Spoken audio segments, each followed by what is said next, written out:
ನಾಡಗೀತೆ ಇದು ಮಾಡೋದು ನಮ್ಮ ಮಕ್ಕಳು ಎಲ್ಲ ಮಕ್ಕಳಿಗೆ ನಿಂತು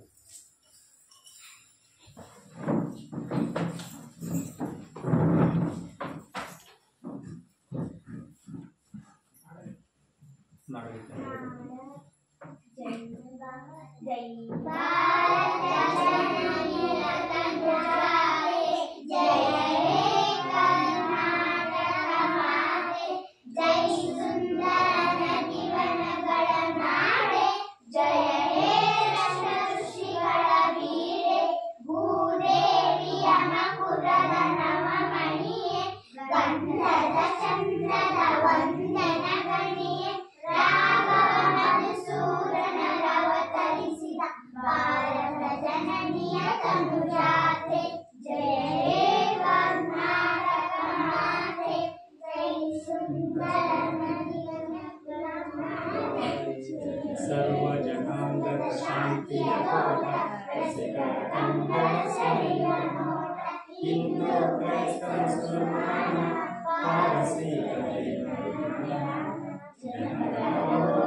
ಎಲ್ಲ ಮಕ್ಕಳುಗಳಿಗೆ ಧನ್ಯವಾದಗಳು. ಕೂತ್ಕೊಳ್ಳಿ ಎಲ್ಲರಿಗೂ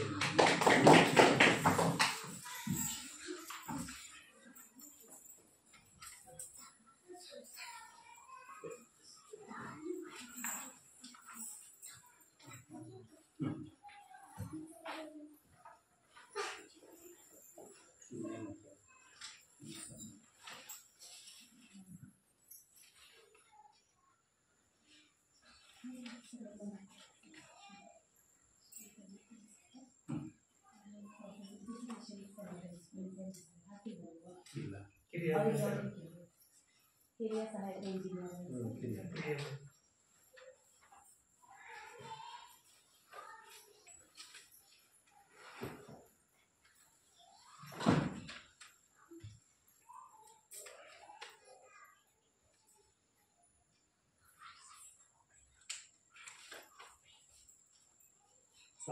ಸಮಗ್ರ ಶಿಕ್ಷಣ ಯೋಜನೆಯ ಸಾಮಾಜಿಕ ಪರಿಶೋಧನೆ ಗ್ರಾಮ ಸಭೆಯನ್ನು ಹಮ್ಮಿಕೊಂಡಿದ್ದೀವಿ. ಈ ಒಂದು ಕಾರ್ಯಕ್ರಮಕ್ಕೆ ತಮ್ಮೆಲ್ಲರಿಗೂ ಆತ್ಮೀಯವಾಗಿರ್ತಕ್ಕಂಥ ಒಂದು ಸ್ವಾಗತವನ್ನು ಬಯಸಿದ್ದೇನೆ. ಮೊಟ್ಟ ಮೊದಲನೇದಾಗಿ ಈ ಕಾರ್ಯಕ್ರಮದ ಪ್ರಮುಖರಾಗಿರ್ತಕ್ಕಂಥ ಕಿರಿಯ ಸಹಾಯಕ ಇಂಜಿನಿಯರ್ ಆಗಿರ್ತಕ್ಕಂಥ ನಿತಿನ್ ಸರ್ ಅವರಿಗೆ ಈ ಒಂದು ಕಾರ್ಯಕ್ರಮಕ್ಕೆ ಶಾಲಾ ಎತ್ತಿನ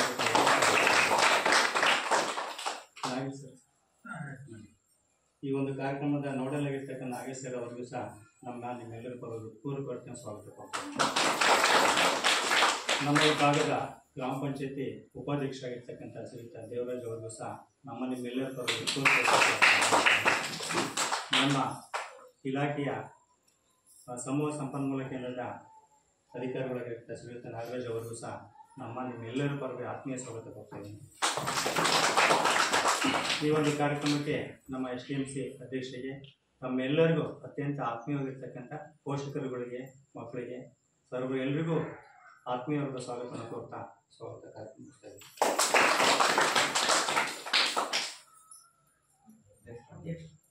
ಈ ಒಂದು ಕಾರ್ಯಕ್ರಮದ ಮುಖ್ಯ ಒಂದು ರೂವಾರಿಯಾಗಿರ್ತಕ್ಕಂಥ STMC ಅಧ್ಯಕ್ಷರಿಗೆ ಅತ್ಯಂತ ಆತ್ಮೀಯವಾಗಿ ಸ್ವಾಗತವನ್ನು ಕೊಡ್ತಾರೆ.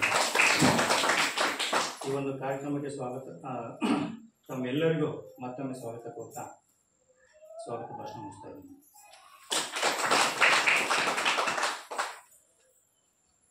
ಪ್ರಾಸ್ತಾವಿಕ ನುಡಿ ಅಂತ ಈ ಕಾರ್ಯಕ್ರಮದ ಪ್ರಾಸ್ತಾವಿಕ ನುಡಿಯನ್ನು ಶ್ರೀಯುತ ನಾಗೇಶ್ ದೇವಿ ಸಾಮಾಜಿಕ ಪರಿಶೋಧನಾ ತಾಲೂಕು ಕಾರ್ಯಕ್ರಮ ವ್ಯವಸ್ಥಾಪಕರು ನಡೆಸಿಕೊಂಡು ಅಂತ ಕೇಳ್ತಾರೆ. ಎಲ್ಲರಿಗೂ ನಮಸ್ಕಾರ. 2022-23ನೇ ಸಾಲಿನ ಸಮಗ್ರ ಶಿಕ್ಷಣ ಯೋಜನೆಗೆ ಸಂಬಂಧಪಟ್ಟಂತೆ ಈ ದಿನ ಸಾಮಾಜಿಕ ಪರಿಶೋಧನೆ ಗ್ರಾಮಸಭೆಯನ್ನು ನಡೆಸ್ತಾ ಇರ್ತಕ್ಕಂಥದ್ದು. ಈ ಒಂದು ಸಭೆಯ ಅಧ್ಯಕ್ಷತೆಯನ್ನು ವಹಿಸಿರ್ತಕ್ಕಂಥ ನಿತಿನ್ ಸರ್ ಅವರ ಗ್ರಾಮ ಪಂಚಾಯತಿ ಉಪಾಧ್ಯಕ್ಷರೇ, STMC ಸಮೂಹ ಸಂಪನ್ಮೂಲ ವ್ಯಕ್ತಿಗಳೇ, ಹಾಗೆಲ್ಲ ಶಿಕ್ಷಕರೇ, ಹಾಗೆಲ್ಲ ಈ ಒಂದು ತರಗತಿಯ ಎಲ್ಲ ಮಕ್ಕಳ ಪೋಷಕರೇ, ಹಾಗೂ ಎಲ್ಲ ಗ್ರಾಮಸ್ಥರೇ, ಶಾಲೆಯಲ್ಲಿ ಇದೇನು ಸ್ಪೆಷಲ್ ಆಗಿ ಮಾಡ್ತಾ ಇದ್ದಾರೆ, ಎಲ್ಲರಿಗೂ ಒಂದು ಸ್ವಲ್ಪ ಇದಾಗ್ತದೆ.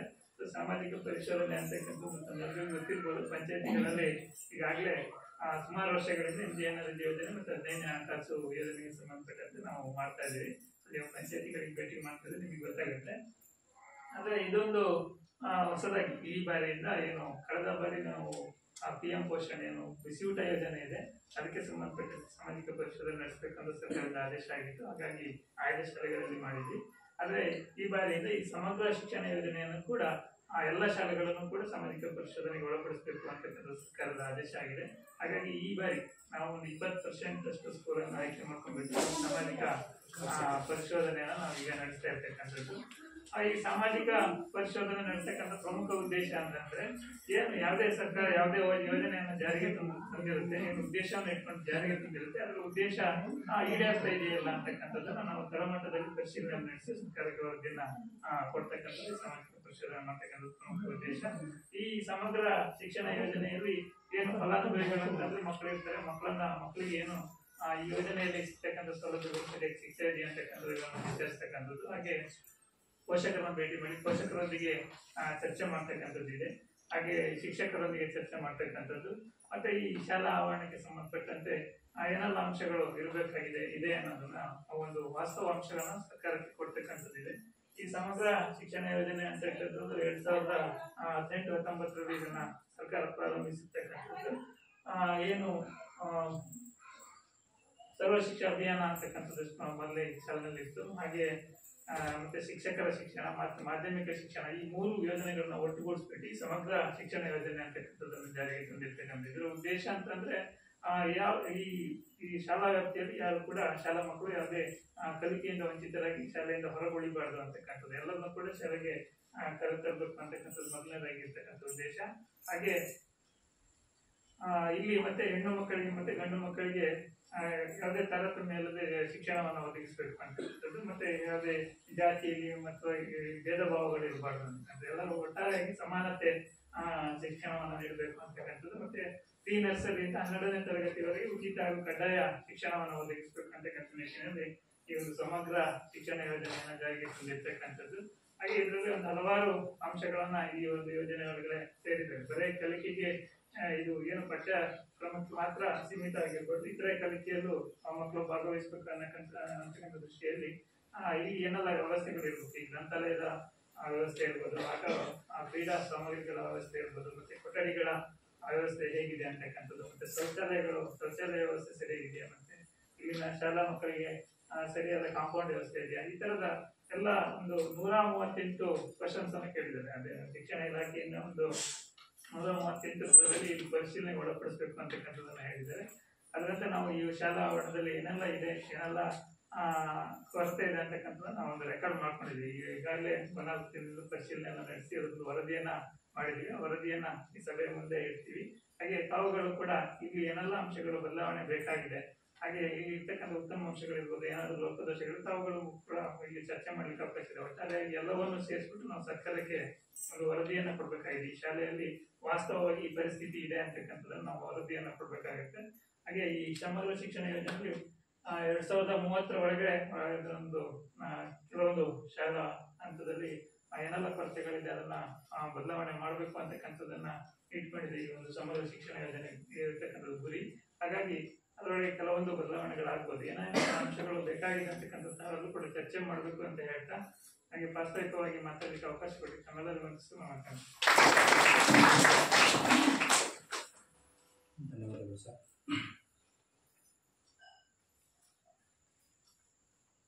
ವರದಿ ಮಾಡಿ.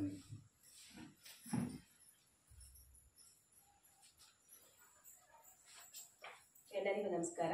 2022-23ನೇ ಸಾಲಿನ ಸಮಗ್ರ ಶಿಕ್ಷಣ ಯೋಜನೆಯ ವರದಿಯನ್ನು ಈ ದಿನ ಗ್ರಾಮ ಸಭೆಗೆ ಮಂಡಿಸ್ತಾ ಇದ್ದೀನಿ.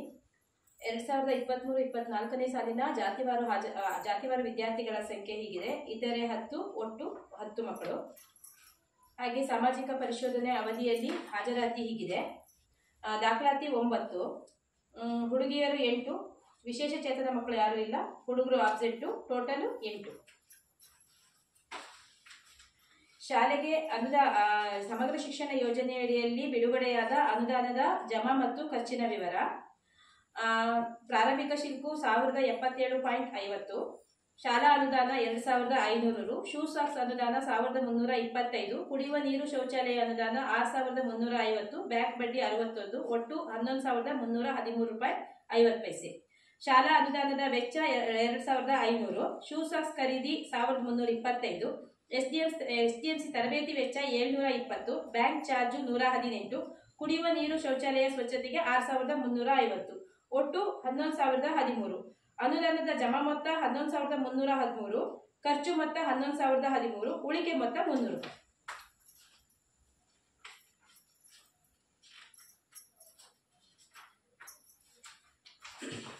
ಹಾಗೆ 2022-23ನೇ ಸಾಲಿನಲ್ಲಿ ಅನುಷ್ಠಾನಗೊಂಡ ಕಾರ್ಯಕ್ರಮ ಹಾಗೂ ಚಟುವಟಿಕೆಗಳ ವರದಿ ಹೀಗಿದೆ. ಮಕ್ಕಳು ಪಠ್ಯ ಪುಸ್ತಕವನ್ನ ಪಡೆದಿರ್ತಾರೆ, ಅಭ್ಯಾಸ ಪುಸ್ತಕವನ್ನ ಪಡೆದಿರ್ತಾರೆ, ಮಕ್ಕಳು ಸಮವಸ್ತ್ರಗಳನ್ನ ಪಡೆದಿರ್ತಾರೆ, ವಿದ್ಯಾರ್ಥಿ ವೇತನವನ್ನ ಪಡೆದಿರೋದಿಲ್ಲ. ಹಾಗೆ ನಿಯಮಾನುಸಾರ ಅರ್ಹ ವಿದ್ಯಾರ್ಥಿಗಳಿಗೆ ಸಾರಿಗೆ ವ್ಯವಸ್ಥೆ ನೀಡಬೇಕಾಗಿರುತ್ತೆ, ಆದರೆ ಯಾವುದೇ ಸಾರಿಗೆ ಅನುದಾನಗಳು ಬಂದಿರೋದಿಲ್ಲ. ದೂರದಿಂದ ಬರುವ ಮಕ್ಕಳು ಕೂಡ ಈ ಸ್ಕೂಲಲ್ಲಿ ಇರೋದಿಲ್ಲ. ಸಾಕಷ್ಟು ಶಿಕ್ಷಕರು ಕಿರಿಯ ಪ್ರಾಥಮಿಕ ಶಾಲೆಯಲ್ಲಿ ಇದ್ದಾರೆ. ಅರೆಕಾಲಿಕ ಶಿಕ್ಷಕರು ಇಲ್ಲ, ದೈಹಿಕ ಶಿಕ್ಷಣ ಶಿಕ್ಷಕರು ಇಲ್ಲ, ವೃತ್ತಿ ಶಿಕ್ಷಣ ಶಿಕ್ಷಕರು ಇರೋದಿಲ್ಲ. ಪೂರ್ಣಾವಧಿಯ ಮುಖ್ಯ ಶಿಕ್ಷಕರು ಪ್ರಾಥಮಿಕ ಶಾಲೆಯಲ್ಲಿ ನೇಮಕ ಆಗಿರೋದಿಲ್ಲ. ಕಿರಿಯ ಪ್ರಾಥಮಿಕ ಶಾಲೆಯಲ್ಲಿ ವರ್ಷಕ್ಕೆ ಕನಿಷ್ಠ ಪಕ್ಷ 200 ದಿನ ಕೆಲಸ ನಡಿಬೇಕಾಗಿರುತ್ತೆ, 240 ದಿನ ಶಾಲೆ ನಡೆದಿರುತ್ತೆ. ಸದರಿ ಹಿಂದಿನ ಮಾಹಿತಿಗಳಲ್ಲಿ ವಿದ್ಯಾರ್ಥಿಗಳ ಸರಾಸರಿ ಹಾಜರಾತಿ 80%ಕ್ಕಿಂತ ಅಧಿಕ ಇದೆಯಾ ಕೇಳಿದರೆ 80%ಕ್ಕಿಂತ ಅಧಿಕ ಇದೆ. ಶಾಲೆಗೆ ಬರುವ ಮಾರ್ಗ ಸುರಕ್ಷಿತವಾಗಿದೆ ಅಂತ ಕೇಳಿದರೆ ಮನೆ ಭೇಟಿ ಸಂದರ್ಭದಲ್ಲಿ 4 ಮಕ್ಕಳಿಗೆ ಶಾಲೆಗೆ ಬರುವ ದಾರಿ ಸುರಕ್ಷಿತವಾಗಿಲ್ಲ ಅಂದ್ರೆ ರಸ್ತೆ ಚೆನ್ನಾಗಿಲ್ಲ ಅಂತ ಹೇಳಿ ಮಾಹಿತಿ ಕೊಟ್ಟಿರ್ತಾರೆ. ಮಾನ್ವಿ 4ನೇ ತರಗತಿ, ಸಾನ್ವಿ 2ನೇ ತರಗತಿ, ತಾರಾ 1ನೇ ತರಗತಿ, ಭೋಜರಾಜ 1ನೇ ತರಗತಿ ಇಷ್ಟು ಮಕ್ಕಳಿಗೆ ಬರುವ ದಾರಿ ರಸ್ತೆ ಸರಿಯಾಗಿಲ್ಲ, ಹಳ್ಳ ಕೊಳ್ಳ ಇದೆ ಅಂತ ಹೇಳಿ ಮಾಹಿತಿಯನ್ನ ಕೊಟ್ಟಿರ್ತಾರೆ. ಹಾಗೆ ಹೆಚ್ಚಿನ ಸಂಖ್ಯೆ ಮಕ್ಕಳು ಶಾಲೆಯಿಂದ ದೂರ ಇದ್ದಾರೆ ಅಂತ ಕೇಳಿದರೆ ಯಾವುದೇ ಮಕ್ಕಳು ಶಾಲೆಯಿಂದ ದೂರ ಇಲ್ಲ. ಮಕ್ಕಳನ್ನ ಅವರ ವಯಸ್ಸಿನ ಅನುಗುಣವಾಗಿ ತರಗತಿಗೆ ದಾಖಲಾತಿ ಮಾಡಿಕೊಳ್ಳಲಾಗಿದೆ. ಮಕ್ಕಳು ತಡವಾಗಿ ಶಾಲೆಗೆ ದಾಖಲಾದ್ರು ಅಂತ ಹೇಳಿ ಅವರನ್ನ ಶಾಲೆಯಿಂದ ನಿರಾಕರಿಸಿಲ್ಲ. ಹಾಗೆ ಸೂಕ್ತ ದಾಖಲೆಗಳಿಲ್ಲದ ಕಾರಣ ಶಾಲಾ ದಾಖಲಾತಿಯನ್ನ ನಿರಾಕರಿಸಿರೋದಿಲ್ಲ. ಹೆಣ್ಣು ಮಕ್ಕಳು ಶಾಲೆಯಿಂದ ಹೊರಗೆ ಉಳಿದಿರೋದಿಲ್ಲ. ಶಾಲೆಗೆ ದಾಖಲಾಗಿ ನಂತರ ಹೊರಗೆ ಉಳಿದಿರುವ ಮಕ್ಕಳು ಯಾರೂ ಇರೋದಿಲ್ಲ. ಮಕ್ಕಳನ್ನ ಹೊರಗೆ ಹಾಕಿರುವ ಸಂಖ್ಯೆ ಇಲ್ಲ. ದುರ್ಬಲ ವರ್ಗದ ಮಕ್ಕಳಿಗೆ ತಾರತಮ್ಯ ಮಾಡ್ತಾ ಇಲ್ಲ ಅಂತ ಹೇಳಿ ಮಕ್ಕಳು ಹೇಳಿದ್ದಾರೆ. ಹಾಗೆ ಪೋಷಕರು ಕೂಡ ಮಾಹಿತಿಯನ್ನ ಕೊಟ್ಟಿದ್ದಾರೆ. ದೈಹಿಕ ಶಿಕ್ಷೆಯನ್ನ ನೀಡಲಾಗ್ತಾ ಇಲ್ಲ ಅಂತ ಹೇಳಿದ್ದಾರೆ. ಮಕ್ಕಳನ್ನ ಮಾನಸಿಕ ಕಿರುಕುಳಕ್ಕೆ ಒಳಪಡಿಸ್ತಾ ಇಲ್ಲ ಅಂತ ಹೇಳಿ ಮಾಹಿತಿ ಕೊಟ್ಟಿದ್ದಾರೆ. ಲೈಂಗಿಕ ಕಿರುಕುಳಕ್ಕೆ ಒಳಪಡಿಸ್ತಾ ಇಲ್ಲ ಅಂತ ಹೇಳಿದ್ದಾರೆ. ಹಾಗೆ ಎಲ್ಲ ಅಪೇಕ್ಷಣೀಯ ಮಕ್ಕಳಿಗೆ ವರ್ಗಾವಣೆ ಪತ್ರವನ್ನ ನೀಡಿದ್ದಾರೆ. ವಿಶೇಷ ಅಗತ್ಯವುಳ್ಳ ಮಕ್ಕಳನ್ನ ಗುರುತಿಸಿಬಿಟ್ಟು ಮೌಲ್ಯಾಂಕನ ಮಾಡಬೇಕಾಗಿರುತ್ತೆ. ಆದ್ರೆ ವಿಶೇಷ ಅಗತ್ಯವುಳ್ಳ ಮಕ್ಕಳು ಯಾರು ಇರೋದಿಲ್ಲ. ಹಾಗೆ ವಿಶೇಷ ಅಗತ್ಯವುಳ್ಳ ಮಕ್ಕಳಿಗೆ ಸಾಧನ ಸಲಕರಣೆಯನ್ನ ಕೊಟ್ಟಿದ್ದಾರೆ ಕೇಳಿದರೆ, ಅಡೆತಡೆಗಳಿಲ್ಲದೆ ಶಾಲೆಗೆ ಹಾಜರಾಗ್ತಿದ್ದಾರೆ ಕೇಳಿದರೆ, ವಿಶೇಷ ಅಗತ್ಯವುಳ್ಳ ಮಕ್ಕಳಿಗೆ ಹೆಣ್ಣು ಮಕ್ಕಳಿಗೆ ವಿದ್ಯಾರ್ಥಿ ವೇತನವನ್ನ ನೀಡ್ತಾ ಇದ್ದಾರೆ. ಆದ್ರೆ ಈ ಶಾಲೆಯಲ್ಲಿ ಯಾರು ಇಲ್ಲದೆ ಇರೋದಕ್ಕೋಸ್ಕರ ಅದನ್ನೆಲ್ಲ ಕೊಡ್ಲಿಲ್ಲ. ಬಟ್ ನಾನು ಇಲ್ಲಿರೋ ಕ್ವಶನ್ ಹೇಳ್ತಾ ಇದ್ದೀನಿ ಅಷ್ಟೇ. ಅಂದ್ರೆ ಆ ವಿಶೇಷ ಚೇತನ ಮಗು ಯಾವುದು ಇಲ್ಲ, ದಾಖಲಾಗಿಲ್ಲ. 2022ರಿಂದ ಈ ಸಾಲಿನವರೆಗೂ ಯಾವುದೇ ವಿಶೇಷ ಚೇತನ ಮಗು ಇಲ್ಲ. ವಿಶೇಷ ಅಗತ್ಯವುಳ್ಳ ಮಕ್ಕಳಿಗೆ ಬೆಂಗಾವಲು ಪ್ರಯಾಣ ಭತ್ಯೆಯನ್ನ ಸರ್ಕಾರ ಕೊಡ್ತಿರುತ್ತೆ, ಬಟ್ ಇಲ್ಲಿಲ್ಲ. ವಿಶೇಷ ಶಿಕ್ಷಕರನ್ನ ಕೂಡ ನೇಮಕ ಮಾಡಿರುತ್ತೆ. ಹಾಗೆ ಶಿಕ್ಷಣ ಇಲಾಖೆಯಿಂದ ವಿಶೇಷ ಅಗತ್ಯವುಳ್ಳ ಮಕ್ಕಳಿಗೆ ಕೆಲವೊಂದು ಯೋಜನೆಗಳು ಕೂಡ ಇರುತ್ತೆ. ಹಾಗೆ ಎಲ್ಲ ಹವಾಮಾನದಿಂದ ಕಟ್ಟಡ ಸುರಕ್ಷಿತವಾಗಿದೆ ಅಂತ ಇದೆ. ಎಲ್ಲ ಹವಾಮಾನದಿಂದ ಕಟ್ಟಡ ಸುರಕ್ಷಿತವಾಗಿದೆ. ಸಾಕಷ್ಟು ತರಗತಿ ಕೊಠಡಿಗಳಿವೆ. 2 ಕೊಠಡಿ ಇದೆ. ತರಗತಿ ಕೊಠಡಿ 1, ಹಾಗೆ ಅಡುಗೆ ಕೋಣೆ 1. ಅಡುಗೆ ಕೋಣೆ ಮಳೆ ಬಂದು ಒಳಗೆ ಸೋರ್ತಿದೆ, ಅಡುಗೆ ಕೋಣೆ ದುರಸ್ತಿ ಆಗ್ಬೇಕಾಗಿದೆ ಅಂತ ಹೇಳಿ ಅಡುಗೆಯವರು ಹಾಗೆ ಶಾಲಾ ಶಿಕ್ಷಕರು ಹೇಳಿರ್ತಾರೆ. ಶಾಲೆಗೆ ತಡೆಮುಕ್ತ ಪ್ರವೇಶವಿದೆ. ಬಾಲಕರಿಗೆ ಸಾಕಷ್ಟು ಶೌಚಾಲಯದ ವ್ಯವಸ್ಥೆ ಇದೆ. ಹಾಗೆ ಬಾಲಕಿಯರಿಗೂ ಕೂಡ ಸಾಕಷ್ಟು ಶೌಚಾಲಯದ ವ್ಯವಸ್ಥೆ ಇದೆ. ಬಾಲಕರ ಶೌಚಾಲಯಕ್ಕೆ ನೀರಿನ ವ್ಯವಸ್ಥೆ ಇದೆ. ಹಾಗೆ ಬಾಲಕಿಯರ ಶೌಚಾಲಯಕ್ಕೂ ಕೂಡ ನೀರಿನ ವ್ಯವಸ್ಥೆ ಇದೆ. ಬಾಲಕರ ಶೌಚಾಲಯ ಬಳಕೆಗೆ ಯೋಗ್ಯವಾಗಿದೆ. ಬಾಲಕಿಯರ ಶೌಚಾಲಯವೂ ಕೂಡ ಬಳಕೆಗೆ ಯೋಗ್ಯವಾಗಿದೆ. ವಿಶೇಷ ಅಗತ್ಯವುಳ್ಳ ಮಕ್ಕಳು ಬಳಸುವಂತ ಶೌಚಾಲಯ ಇಲ್ಲ. ವಿಶೇಷ ಮಕ್ಕಳ ಶೌಚಾಲಯ ಶಾಲೆಯಲ್ಲಿ ಸಾಕಷ್ಟು ಪ್ರಮಾಣದಲ್ಲಿ ನೀರಿನ ಸೌಲಭ್ಯವಿದೆ. ಕುಡಿಯುವ ನೀರಿನ ಗುಣಮಟ್ಟ ಉತ್ತಮವಾಗಿದೆ. ಶಾಲೆಗೆ ವಿದ್ಯುತ್ ಸಂಪರ್ಕ ಇದೆ. ಎಲ್ಲಾ ಕೊಠಡಿಗಳಲ್ಲಿ ವಿದ್ಯುತ್ ಕಾರ್ಯನಿರ್ವಹಿಸ್ತಾ ಇದೆ. ಶಾಲಾ ಆವರಣದಲ್ಲಿ ಆಟದ ಮೈದಾನ ಇರೋದಿಲ್ಲ. ಶಾಲಾ ಆವರಣದ ಸುತ್ತಲೂ ಕಾಂಪೌಂಡ್ ಗೋಡೆ ಇದೆ. ಅಂದ್ರೆ 50% ಮಾತ್ರ ಕಾಂಪೌಂಡ್ ಗೋಡೆ ಇದೆ. ಉಳಿದಿರೋ 50% ಭಾಗಕ್ಕೆ ತಂತಿ ಬೇಲಿಯನ್ನು ಹಾಕಿರ್ತಾರೆ. ಶಾಲಾ ಗ್ರಂಥಾಲಯದಲ್ಲಿ ದಿನಪತ್ರಿಕೆ ಲಭ್ಯವಿಲ್ಲ. ಶಾಲಾ ಗ್ರಂಥಾಲಯದಲ್ಲಿ ನಿಯತಕಾಲಿಕೆಗಳು ಲಭ್ಯವಿಲ್ಲ. ಶಾಲಾ ಗ್ರಂಥಾಲಯದಲ್ಲಿ ಎಲ್ಲ ವಿಷಯಗಳ ಪುಸ್ತಕಗಳು ಇವೆ. ಶಾಲಾ ಗ್ರಂಥಾಲಯದಲ್ಲಿ ಕತೆ ಪುಸ್ತಕ ಇದೆ. ವೇಳಾಪಟ್ಟಿಯಲ್ಲಿ ಗ್ರಂಥಾಲಯದ ಅವಧಿ ನಮೂದಿಸಿರ್ತಾರೆ. ಗ್ರಂಥಾಲಯದ ಪುಸ್ತಕಗಳ ಹಂಚಿಕೆ ವಹಿಯನ್ನ ನಿಯಮಿತವಾಗಿ ನಿರ್ವಹಿಸಲಾಗಿದೆ ಅಂತ ಇದೆ. ಆದ್ರೆ ಹಂಚಿಕೆ ವಹಿ ಇರುತ್ತದೆ. 2019-20ರಿಂದ ಗ್ರಂಥಾಲಯ ಪುಸ್ತಕ ಹಂಚಿಕೆ ವಹಿಯನ್ನ ನಿರ್ವಹಿಸಿರೋದಿಲ್ಲ. ಕ್ರೀಡಾ ಸಾಮಗ್ರಿಗಳು ಶಾಲೆಯಲ್ಲಿ ಇದೆ. ಕ್ರೀಡಾ ಸಾಮಗ್ರಿಗಳನ್ನ ಮಕ್ಕಳಿಗೆ ಕೊಡ್ತಾ ಇದ್ದಾರೆ. ಹಾಗೆ ಎಲ್ಲಾ ತರಗತಿಗಳಲ್ಲಿ ಬೋಧನಾ ಕಲಿಕಾ ಸಾಮಗ್ರಿಗಳು ಇದೆ. ಪ್ರತಿ ತರಗತಿಯಲ್ಲಿರುವ ಬೋಧನಾ ಕಲಿಕಾ ಸಾಮಗ್ರಿಗಳನ್ನ ಬಳಸಿಬಿಟ್ಟು ಪಾಠವನ್ನ ಮಾಡ್ತಾ ಇದ್ದಾರೆ. ಡಿಜಿಟಲ್ ಮೂಲಸೌಕರ್ಯ ಲಭ್ಯವಿಲ್ಲ.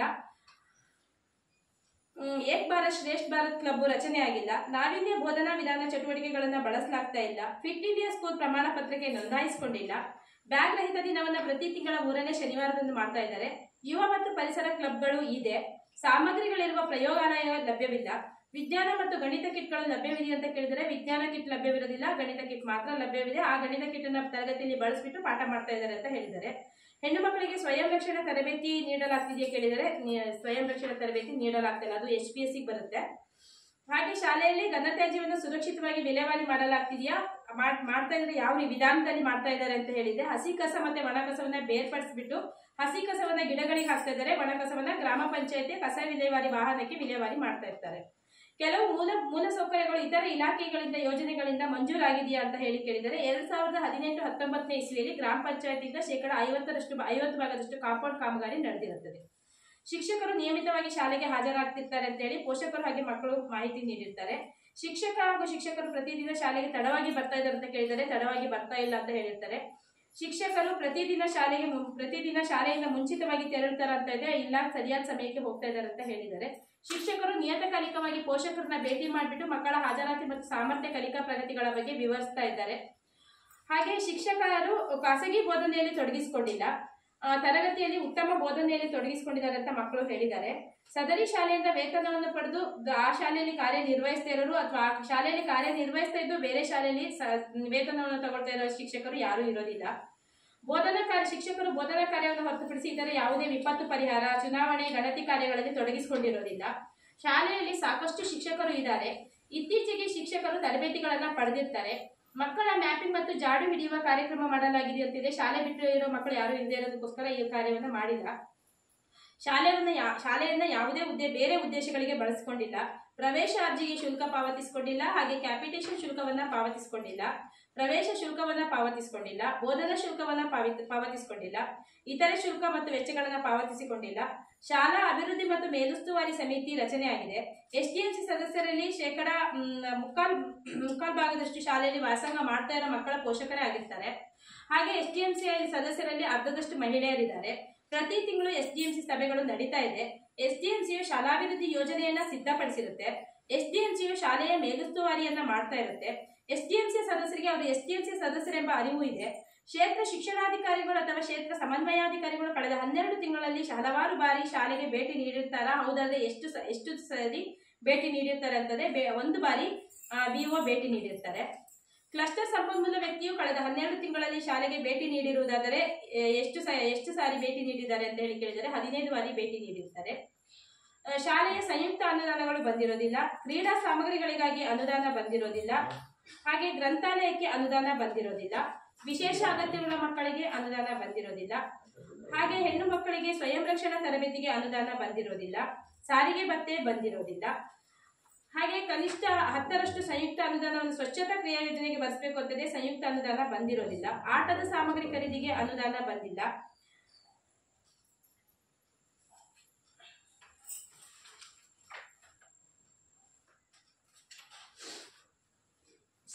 ಶಾಲಾ ಸುರಕ್ಷತಾ ಸಮಿತಿಯನ್ನ ಶಾಲೆಯಲ್ಲಿ ರಚನೆ ಮಾಡಲಾಗಿದೆ. ರಾಷ್ಟ್ರೀಯ ವಿಪತ್ತು ನಿರ್ವಹಣಾ ಪ್ರಾಧಿಕಾರವು ಶಾಲಾ ಸುರಕ್ಷತೆ ಮತ್ತು ತುರ್ತು ಪರಿಸ್ಥಿತಿಯ ಸಿದ್ಧತೆಯ ಬಗ್ಗೆ ನೀಡಿರುವ ಮಾರ್ಗಸೂಚಿಗಳನ್ನು ಕಾರ್ಯಗತಗೊಳಿಸಿರುತ್ತೆ. ಶಾಲೆಯಲ್ಲಿ ಪೋಷಕರು ಶಾಲಾ ಸುರಕ್ಷತೆಗೆ ಸಂಬಂಧಿಸಿದಂತೆ ತಿಳಿಸಲು ಸಲಹಾ ಪೆಟ್ಟಿಗೆಯನ್ನ ಇಟ್ಟಿರ್ತಾರೆ. ಶಾಲಾ ಸುರಕ್ಷಾ ಪ್ರತಿಜ್ಞೆಯನ್ನ ಶಾಲಾ ಆವರಣದ ಪ್ರಧಾನ ಸ್ಥಳದಲ್ಲಿ ಪ್ರದರ್ಶಿಸಲಾಗಿದೆ. ವಿದ್ಯುತ್ ತಂತಿಗಳನ್ನ ಮತ್ತು ಕೇಬಲ್ಗಳನ್ನ ಸರಿಯಾದ ಅರ್ಥಿಂಗ್ನೊಂದಿಗೆ ಇನ್ಸುಲೇಟ್ ಮಾಡಲಾಗಿದೆ ಹಾಗೂ ಮಕ್ಕಳು ತಲುಪುವ ಅಂತರದಲ್ಲಿರುತ್ತದೆ. ಶಾಲೆಯಲ್ಲಿ ಅವಶ್ಯವಿರುವ ಔಷಧಿಗಳು ಮತ್ತು ಪ್ರಥಮ ಚಿಕಿತ್ಸೆ ಹೊಂದಿರುವ ವೈದ್ಯಕೀಯ ಕೊಠಡಿ ಇದೆಯಾ ಕೇಳಿದರೆ ಕೊಠಡಿ ಇಲ್ಲ. ಅವಶ್ಯವಿದ್ದಾಗ ಅರ್ಹತೆ ಹೊಂದಿರುವ ಸಲಹೆಗಾರರು ಬಂದು ಶಾಲೆಗೆ ಸಲಹೆಗಳನ್ನು ನೀಡಿರ್ತಾರೆ. ಶಾಲೆಯಲ್ಲಿ ಜಾತಿ, ಲಿಂಗ, ಭಾಷೆಗಳಿಗೆ ಸಂಬಂಧಪಟ್ಟ ತಾರತಮ್ಯ ಹಿಂಸೆಗಳ ಕುರಿತು ಮೇಲ್ವಿಚಾರಣೆಯನ್ನ ನಡೆಸ್ತಾ ಇರ್ತಾರೆ. ಶಾಲೆಯಲ್ಲಿ ಅವಶ್ಯವಿರುವ ಔಷಧಿಗಳು ಪ್ರಥಮ ಚಿಕಿತ್ಸಾ ಪೆಟ್ಟಿಗೆಯಲ್ಲಿ ಇದೆ. ತುರ್ತು ವೈದ್ಯಕೀಯ ದೂರವಾಣಿ ಸಂಖ್ಯೆಯನ್ನು ಪ್ರದರ್ಶಿಸಿದ್ದಾರೆ. ವಿಶೇಷ ಅಗತ್ಯವುಳ್ಳ ಮಕ್ಕಳಿಗೆ ಸಮನ್ವಯಗೊಳಿಸಲು ಮಕ್ಕಳಿಗೆ ಮತ್ತು ಶಿಕ್ಷಕರಿಗೆ ಸಂವೇದನಾಶೀಲತೆಗಾಗಿ ಜಾಗೃತಿ ಕಾರ್ಯಕ್ರಮವನ್ನು ಹಮ್ಮಿಕೊಂಡಿರ್ತಾರೆ. ಕನಿಷ್ಠ ಒಬ್ಬ ಶಿಕ್ಷಕರು ವೃತ್ತಿಪರ ಮಾರ್ಗದರ್ಶನ ಮತ್ತು ಸಮಾಲೋಚನೆಯ ಕೌಶಲ್ಯಗಳ ತರಬೇತಿಗಳನ್ನು ಪಡೆದಿರ್ತಾರೆ. ಇಷ್ಟು ನಾವು ನಮಗೆ ಈ ಒಂದು ಸಾಮಾಜಿಕ ಪರಿಶೋಧನೆ ವೇಳೆಯಲ್ಲಿ ಕಂಡು ಬಂದಂತಹ ವರದಿ.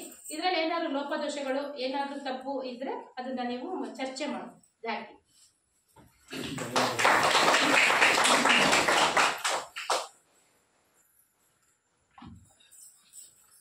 ನಿಮ್ಮ ಅಭಿಪ್ರಾಯಗಳು ಯಾರೈತೆ ಚರ್ಚೆಗಳನ್ನು ಮಾಡ್ಬೋದು. ಪೋಷಕರು ಎಷ್ಟೇ ಶಾಲೆಗೆ ಸಂಬಂಧಪಟ್ಟಿಲ್ಲ ವರದಿ ಹೇಳಿದ್ರಲ್ಲ, ವರದಿಗೆ ಸಂಬಂಧಪಟ್ಟಂತೆ ಏನಾದರೂ ಇಲ್ಲ ಅಂತ ಹೇಳಿ ಈಗ ಸರ್ ಈಗ ಶಾಲೆ ಸುತ್ತ ಒಂದು ಸ್ವಲ್ಪ 10% ಆಗಿದೆ ಕಾಂಪೌಂಡ್, ಇನ್ನೊಂದು ಸ್ವಲ್ಪ ಆಗ್ಬೇಕು. ಕಾಂಪೌಂಡ್ ಇದೆ ಆಗುತ್ತೆ ಎಲ್ಲ ಇದಾಗಿದೆ. ಶಾಲೆ ಪೇಂಟಿಂಗ್ ಆಗಿಲ್ಲ.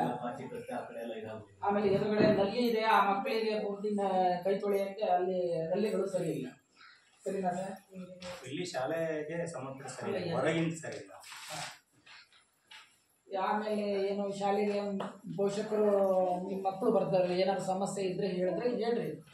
ಹೇಳ್ರಮ್ಮ, ನೇರವಾಗಿ ಹೇಳಲಿಕ್ಕೆ ಏನು ಸಮಸ್ಯೆನೇ ಇಲ್ಲ. ಸಮಸ್ಯೆನ ಕೇಳಿ ಈಗ ನಮ್ ಕಣ್ಣೆದ್ರಿ ಕಾಣುತ್ತೆ, ಅದನ್ನ ನಾವು ಹೇಳ್ಬೋದು. ಮತ್ತೆ ತಾಯಿ ಮಗು ಹತ್ರ ತಾಯಿ ಹತ್ರ ಹೇಳಿದಾಗ ಸಮಸ್ಯೆ ಈಗ ಮಕ್ಕಳಿಗೆ ರಸ್ತೆ ಇಲ್ಲ ಅಂತಕ್ಕಂಥ ಅಭಿಪ್ರಾಯ ಇದೆ, ಅದಕ್ಕೆ ಯಾವ ರೀತಿ ಅನ್ನೋದನ್ನ ಅದನ್ನೊಂದು ಬೇಕಾದ್ರೂ ಕೇಳ್ಬೋದು. ಈಗ ಅಲ್ಲಿ ಕೆಳಗೆ ಒಂದ್ ಸ್ವಲ್ಪ ದಾರಿ ಏನಾಗಿದೆ ಸರ್, ಪೂರ್ತಿ ಹೊಂಟ ಗುಡ್ಡಿ ಆಗ್ಬಿಟ್ಟಿದೆ. ಗ್ರಾಮ ಪಂಚಾಯತಿ ಉಪಾಧ್ಯಕ್ಷರಿದ್ದಾರೆ, ಅವರು ಗೊತ್ತಿದೆ ಅವರಿಗೆ. ಬಟ್ ಒಂದು ನಾವು ಹಿಂದಿನ ಫೀಲ್ಡ್ ಅಲ್ಲಿ ಇದ್ದಾಗ ಅದನ್ನ ರೆಡಿ ಮಾಡಿದ್ವಿ. NRG ಒಳಗೆ ಒಂದ್ ಸ್ವಲ್ಪ ಗ್ರಾವೆಲ್ ಹಾಕ್ಸಿ ಸ್ವಲ್ಪ ಸರಿ ಮಾಡಿದ್ವಿ. ಅದು ಪೂರ್ತಿ ಹೊಂಟ ಎಲ್ಲ ಇದಾಗಿದೆ. ಅದೊಂದು ಸ್ವಲ್ಪ ಕೆಲಸ ಸ್ವಲ್ಪ ಇದೆ ಬಾಕಿ, ಅದೊಂಚೂರು ಮಾಡಿಸ್ಬೇಕು. ಮಕ್ಕಳಿಗೆ ಆಟೋದ್ರ ಬಗ್ಗೆ ಯಾವ ರೀತಿ ದೈಹಿಕ ಶಿಕ್ಷಕರು ಬೇಕಲ್ಲ, ದೈಹಿಕ ಶಿಕ್ಷಕರು ಬೇಕು ಅದಕ್ಕೆ ಅಗತ್ಯವಾಗಿ. ಶಾಲೆ ಮೈದಾನ ಇಲ್ಲ, ಮೈದಾನ ಇಲ್ಲ. ಈಗ ಶಾಲೆಗಳಿಗೆ ದೈಹಿಕ ಶಿಕ್ಷಕರು ಕೊಡಕ್ ಆಗ್ತಾ ಇಲ್ಲ, ಮಕ್ಕಳ ಸಂಖ್ಯೆ ಕಡಿಮೆ ಇರೋದ್ರಿಂದ. ಅದು ಗೊತ್ತಿದೆ. ಬಟ್ ಇಲ್ಲಿ ಏನಾಗಿದೆ, ನಮ್ದೊಂದು ತುಂಬಾ 4-5ನೇ ಕ್ಲಾಸ್ ಓದಿ ಬೇರೆ ಸ್ಕೂಲಿಗೆ ಹೋದ್ರೆ ಅವಕ್ಕೆ ಆಟ ಅನ್ನೋದೇ ಗೊತ್ತಿರೋದಿಲ್ಲ, ಏನು ಅಂತ ಒಂಥರ ಕುಗ್ರಾಮ ಇದರಲ್ಲಿ ಊರಲ್ಲೇ ಒಂಥರ ಕುಗ್ ಊರಾದಂಗ ಆಗಿದೆ. ಈಗ ಸುತ್ತಮುತ್ತ ಯಾವುದೇ ಒಂದು ಇದಿಲ್ಲ, ಮಧ್ಯೆ ಅಷ್ಟೇ ಪ್ಲೇಸ್ ಇದೆ. ಇಲ್ಲಿ ಒಂದೇ ಸರ್ತಿ 4ರಿಂದ 5ನೇ ಕ್ಲಾಸ್ ಓದಿ ಶಾಲೆಗೆ ಹೋಗಿ ಕೂಡಲೇ ಅವಕ್ಕೆ ಚಟುವಟಿಕೆ ಭಾಗವಹಿಸುವುದು ಕ್ರೀಡೆ ಬಗ್ಗೆ ಗೊತ್ತೇ ಇರಲ್ಲ, ಸುಮ್ಮನೆ ಇರ್ಬೇಕಾಗತ್ತೆ. ಏನಾಗಿದೆ ಅಂದ್ರೆ ಮಕ್ಕಳ ಸಂಖ್ಯೆ ಸ್ಕೂಲಿಗೆ ಟೀಚರ್ ಕೊಡಲ್ಲ ಅನ್ಸುತ್ತೆ. ಆಮೇಲೆ ಮಕ್ಕಳು ಜಾಸ್ತಿ ಇದ್ರೆ ಟೀಚರ್ಸ್ ಜಾಸ್ತಿ ಇರ್ತಾರೆ. 12 ಮಕ್ಕಳು ಒಳಗಡೆ ಇದ್ರೆ ಒಬ್ಬರೇ ಜಾಸ್ತಿ. ಅದು ಗೊತ್ತಿದೆ ಸರ್. ಬಟ್ ಸಮಸ್ಯೆ ಈ ರೀತಿ 5 ಜನ ಇದ್ರು ಅದೇ ಸಮಸ್ಯೆ, 3 ಜನ ಇದ್ರು ಸಮಸ್ಯೆ ಇದೆ. ಬಟ್ ಆ ರೀತಿ ಸಮಸ್ಯೆ ಆಗ್ತಾ ಇದೆ. ನಾಳೆ ಈಗ ಇದೇ ಮಗು ಆ ಶಾಲೆಗೆ ಹೋದಾಗ ಅದ್ರ ಚಟುವಟಿಕೆಗಳು ಆ ಸ್ಪರ್ಧೆಯಲ್ಲಿ ಯಾವುದೇ ಇರೋದಿಲ್ಲ ಅಂತ ಅಷ್ಟೇ. ಅದ್ರ ಬಗ್ಗೆ ನಿಮ್ಮ ಅಭಿಪ್ರಾಯ ತಗೊಳ್ತೀವಿ. ಮತ್ತೆ ಒಂದು ಬೇರೆ ಏನಾದ್ರು ಸಮಸ್ಯೆ ಇದ್ರೆ ಈಗ ನಾವು ಹೇಳಿದ್ವಲ್ಲ, ವರದಿ ಏನಿದೆ ಅದರಲ್ಲಿ ಏನೋ ತಪ್ಪಿಲ್ಲ, ಬಟ್ ಸರಿ ಇದೆ, ಸರಿಯಾಗಿದೆ. ಸೆಲೆಕ್ಟ್ ಮಾಡೋದು ಹಾಗೆ. ಯಾಕಂದ್ರೆ ನಾವು ವರದಿನ ನಾವು ಡೈರೆಕ್ಟ್ ಆಗಿ ಸರ್ಕಾರ ಕೊಡ್ತಕ್ಕಂಥ ನಿಮ್ಮದೇ ಇರ್ತಕ್ಕಂಥದ್ದು, ನಿಮ್ಮ ಅಭಿಪ್ರಾಯ ತಗೊಳ್ಳೋದು ಎಲ್ಲದೂ ಸೇರಿಸಿಬಿಟ್ಟು ನಾವು ವರದಿಯನ್ನು ಕೊಡ್ತಕ್ಕಂಥದ್ದು. ಹಾಗಾಗಿ ಇದುವರೆಗಾದ್ರೂ ನಮ್ಮ ಶಾಲೆ ಬಗ್ಗೆ ತುಂಬಾ ನಮ್ಗೆ ಕಾಳಜಿ ಇದೆ. ಎಲ್ಲ ಊರವರು ಬಂದು ಯಾವುದೇ ಏನೇ ಸಮಸ್ಯೆ ಆದ್ರೂ ಇದು ಊರಿಗೆ ಬಂದು ಈ ಶಾಲೆ ಬಗ್ಗೆ ಬಂದು ಆ ಕೆಲಸಗಳನ್ನ ಮಾಡಿ ಕೊಟ್ಟಿರ್ತೀವಿ ನಾವು.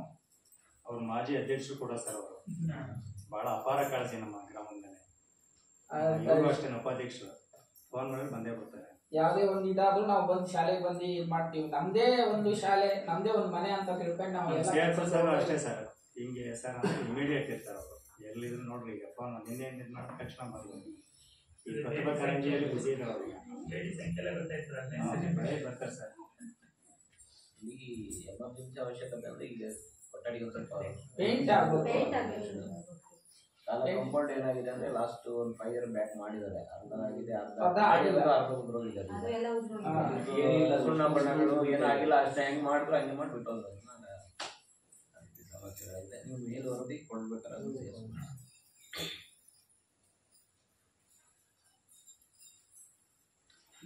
ಸಮಸ್ಯೆ ಏನಾಯ್ತು ಅಂತಂದ್ರೆ, ಇದು ರೈಲ್ವೆ ಟ್ರ್ಯಾಕ್ ಪಕ್ಕ ಮಾಡ್ಕೊಂಡು ಹೋಗ್ಬೇಕು. ಲಾಸ್ಟ್ ಟೈಮ್ ಏನಾಯ್ತು, ಈ ಊರಿಗೊಂದು MLA ಬ್ರಾಂಚಿಂದ ಒಂದು ಅಮೌಂಟ್ ಸ್ಯಾಂಕ್ಷನ್ ಆಯಿತು 25 ಲಕ್ಷ. ಅವು ಇಲ್ಲಿ 10 wheeler ಗಾಡಿ ಬರ್ಲಿಕ್ಕೆ ಆಗಲ್ಲ ಅಂತ ಹೇಳಿ ವರ್ಕರ್ಸ್ ಬಂದರು, ಇಲ್ಲಿಂದ ಹೋಗ್ಬಿಟ್ರು. ಆಮೇಲೆ ನೆಕ್ಸ್ಟ್ ಅಲ್ಲಿ ಮುಗಿಸ್ಕೊಂಡು ಇಲ್ಲಿ ಬರ್ತೀವಿ ಅಂತ ಹೇಳಿ ಅಷ್ಟೊತ್ತಿಗೆ ಸೇತುವೆ ಇದೆಯಲ್ಲ, ಗಾಡಿಗಳ ಭಾಗ ಅವರು ಇಲ್ಲಿ ಬಂದು ನೋಡ್ರಿ, ಇಲ್ಲಿ ಬರ್ಲಿಕ್ಕೆ ಆಗಲ್ಲ, ಅಲ್ಲಿ 100% ಬರ್ಬೋದಾಗಿತ್ತು. ಅದನ್ನ ಬಿಟ್ಟು ಅವ್ರೇನು ಇಲ್ಲಿ ಮಾತ್ರ ಬರ್ಬೋದು, ಇಲ್ಲಿ ಬರ್ಲಿಕ್ಕೆ ಆಗಲ್ಲ, ನಮಗೆ ಎಕ್ಸ್ಪೆನ್ಸ್ ಜಾಸ್ತಿ ಆಗುತ್ತೆ, ಅದು ಮಾಡ್ಲಿಕ್ಕೆ ಅಂತಂದ್ರೆ ಪೆಂಡಿಂಗ್ ಆಗುತ್ತೆ. ಅಷ್ಟೊತ್ತಿಗೆ ಎಲೆಕ್ಷನ್ ಡಿಕ್ಲೇರ್ ಆಯ್ತು. ಈಗ ಸ್ಯಾಂಕ್ಷನ್ ಆಗಿರೋ ಅಮೌಂಟ್ ಅಲ್ಲಿ ಆಗಿದೆ, ಗೌರ್ಮೆಂಟಿಗೆ ವರ್ಕ್ ಕಾರ್ಡ್ ಕೊಡ್ತಾ ಇಲ್ಲ. ಸ್ಯಾಂಕ್ಷನ್ ಆಗಿರೋದು 25 ಲಕ್ಷ ರೂಪಾಯಿ ಇದೆ ನಿಮ್ಮ ಮನೆಯಿಂದ, ಅಲ್ಲಿ ಎಷ್ಟಾಗಿರೋಂಥದ್ದು ವರ್ಕ್ ಕಾರ್ಡ್ ಕೊಡ್ತಾ ಇಲ್ಲ. ನಮ್ದಂತಾನೆ ಯಾವುದಕ್ಕೂ ವರ್ಕ್ ಅಲ್ಲ ಬಂದು ಒಂದ್ಸರ್ತಿ ಸೆಟ್ ಹಾಕಿ ಎಲ್ಲ ಬಂದು ಹೋದ್ರು. ಬಂದೋಯ್ತು. ಅದು ಬಿಟ್ಟು ಮಾಡ್ಬೋದಿತ್ತು. ಸ್ಯಾಂಕ್ಷನ್ ಆಗಿತ್ತು, ಅದರಲ್ಲೇ ನಾವು ಸ್ಟ್ರಿಕ್ಟ್ ಮಾಡಿ ಎಸಿಟಿ ಇರೋಂಥದ್ದು ಈ ಊರಿಗೆ ಇಲ್ಲ, ಮಾಡ್ಬೋದಿತ್ತು. ಬಹಳ ತೊಂದರೆ ಇದೆ. ಇಷ್ಟಿಷ್ಟು ನೀರು ನಿಲ್ಲುತ್ತೆ ಹೊಂಡ ಗುಂಡಿ ಇಲ್ಲ, ಅಂತದ್ರಲ್ಲಿ ದಿನ ಈಜಾಡ್ದು ಒಂದ್ ಲೆಕ್ಕದಲ್ಲಿ ಬರ್ತದೆ. ಅಲ್ಲ ಆ ಟೈಮಲ್ಲೇ ಮಾಡಿದೆ ಆಗೋಗ್ತಿತ್ತು. ಅವನೇನ್ ಮಾಡೋ ಕಾಂಟ್ರಾಕ್ಟ್ದಾರು ಇಲ್ಲ ಇವರು ನಾನು ಇಂಜಿನಿಯರ್ ಹೇಳಿದ್ರು ಅವರು. ಬಟ್ ಈಗ ಮಾಡ್ತೀವಿ ಯಾವಾಗ ಅಂತ ಹೇಳಲ್ಲ, ಹಂಗೆ ಹಿಂಗೆ ಅಂತ ಹೇಳೋದು. ಇಲ್ಲ, ಅಮೌಂಟ್ ಇದೆ, ಅಮೌಂಟ್ ಬಂದಿದೆ. ಇನ್ನು ವರ್ಕ್ ಆರ್ಡರ್ ಕೊಡ್ಬೇಕು ಗೌರ್ಮೆಂಟ್ ಇಂದ. ವರ್ಕ್ ಈಗ ರಸ್ತೆ ಬರೋದಕ್ಕಲ್ಲ, ಫಸ್ಟ್ ಡಾಂಬರೀಕರಣ ಆಗ್ಬೇಕಾದ್ರೆ ಈ ಸೇತುವೆ ಮೇಲೆ ಬರಲ್ಲ, ನಾವು ಆ ಕಡೆಯಿಂದಾನೇ ಗಾಡಿ ತಂದು ಮಾಡ್ಸಿದ್ವಿ. ಅವನು ಇಲ್ಲಿ ಬಂದು ನೋಡ್ಕೊಂಡೆ ಇದ್ರ ಮೇಲೆ ಬರ್ಲಿಕ್ಕೆ ಆಗಲ್ಲ ಅಂತ ಹೇಳಿ ಅದಕ್ಕೆ ಒಂದ್ ಸ್ವಲ್ಪ ವರ್ಕರ್ಸ್ ಬಂದಾರನ್ನ ವಾಪಸ್ ಕರ್ಕೊಂಡು ಒಂದ್ ಸ್ವಲ್ಪ ಮಾಹಿತಿ ಕೊಟ್ಟೆ ಇಂಥ ಕಡೆಯಿಂದ ಬರ್ಬೋದು ಅಂತ ಹೇಳಿದ್ರೆ ಆ ಕಡೆಯಿಂದ ಬರ್ತಾರೆ, ಏನ್ ತೊಂದ್ರೆ ಇಲ್ಲ, ಬರಕ್ಕೇನ್ ತೊಂದ್ರೆ ಇಲ್ಲ. ಅಲ್ಲಿ ನೋಡಿ ನಿಮ್ಮ ಗಮನದಲ್ಲಿ ಏನಾದ್ರು ವರ್ಕ್ ಆರ್ಡರ್ ಯಾವಾಗ ಕೊಡ್ತಾರೆ ಏನಂತ. ಅರ್ಸಾಳ್ ಗ್ರಾಮ ಪಂಚಾಯತ್ ಬಸವಪುರ ಗ್ರಾಮದ ಬಟಾಣಿ ಜಲ್ದಿ ಸರ್. ಯಾರು ಕಾಂಟ್ರಾಕ್ಟ್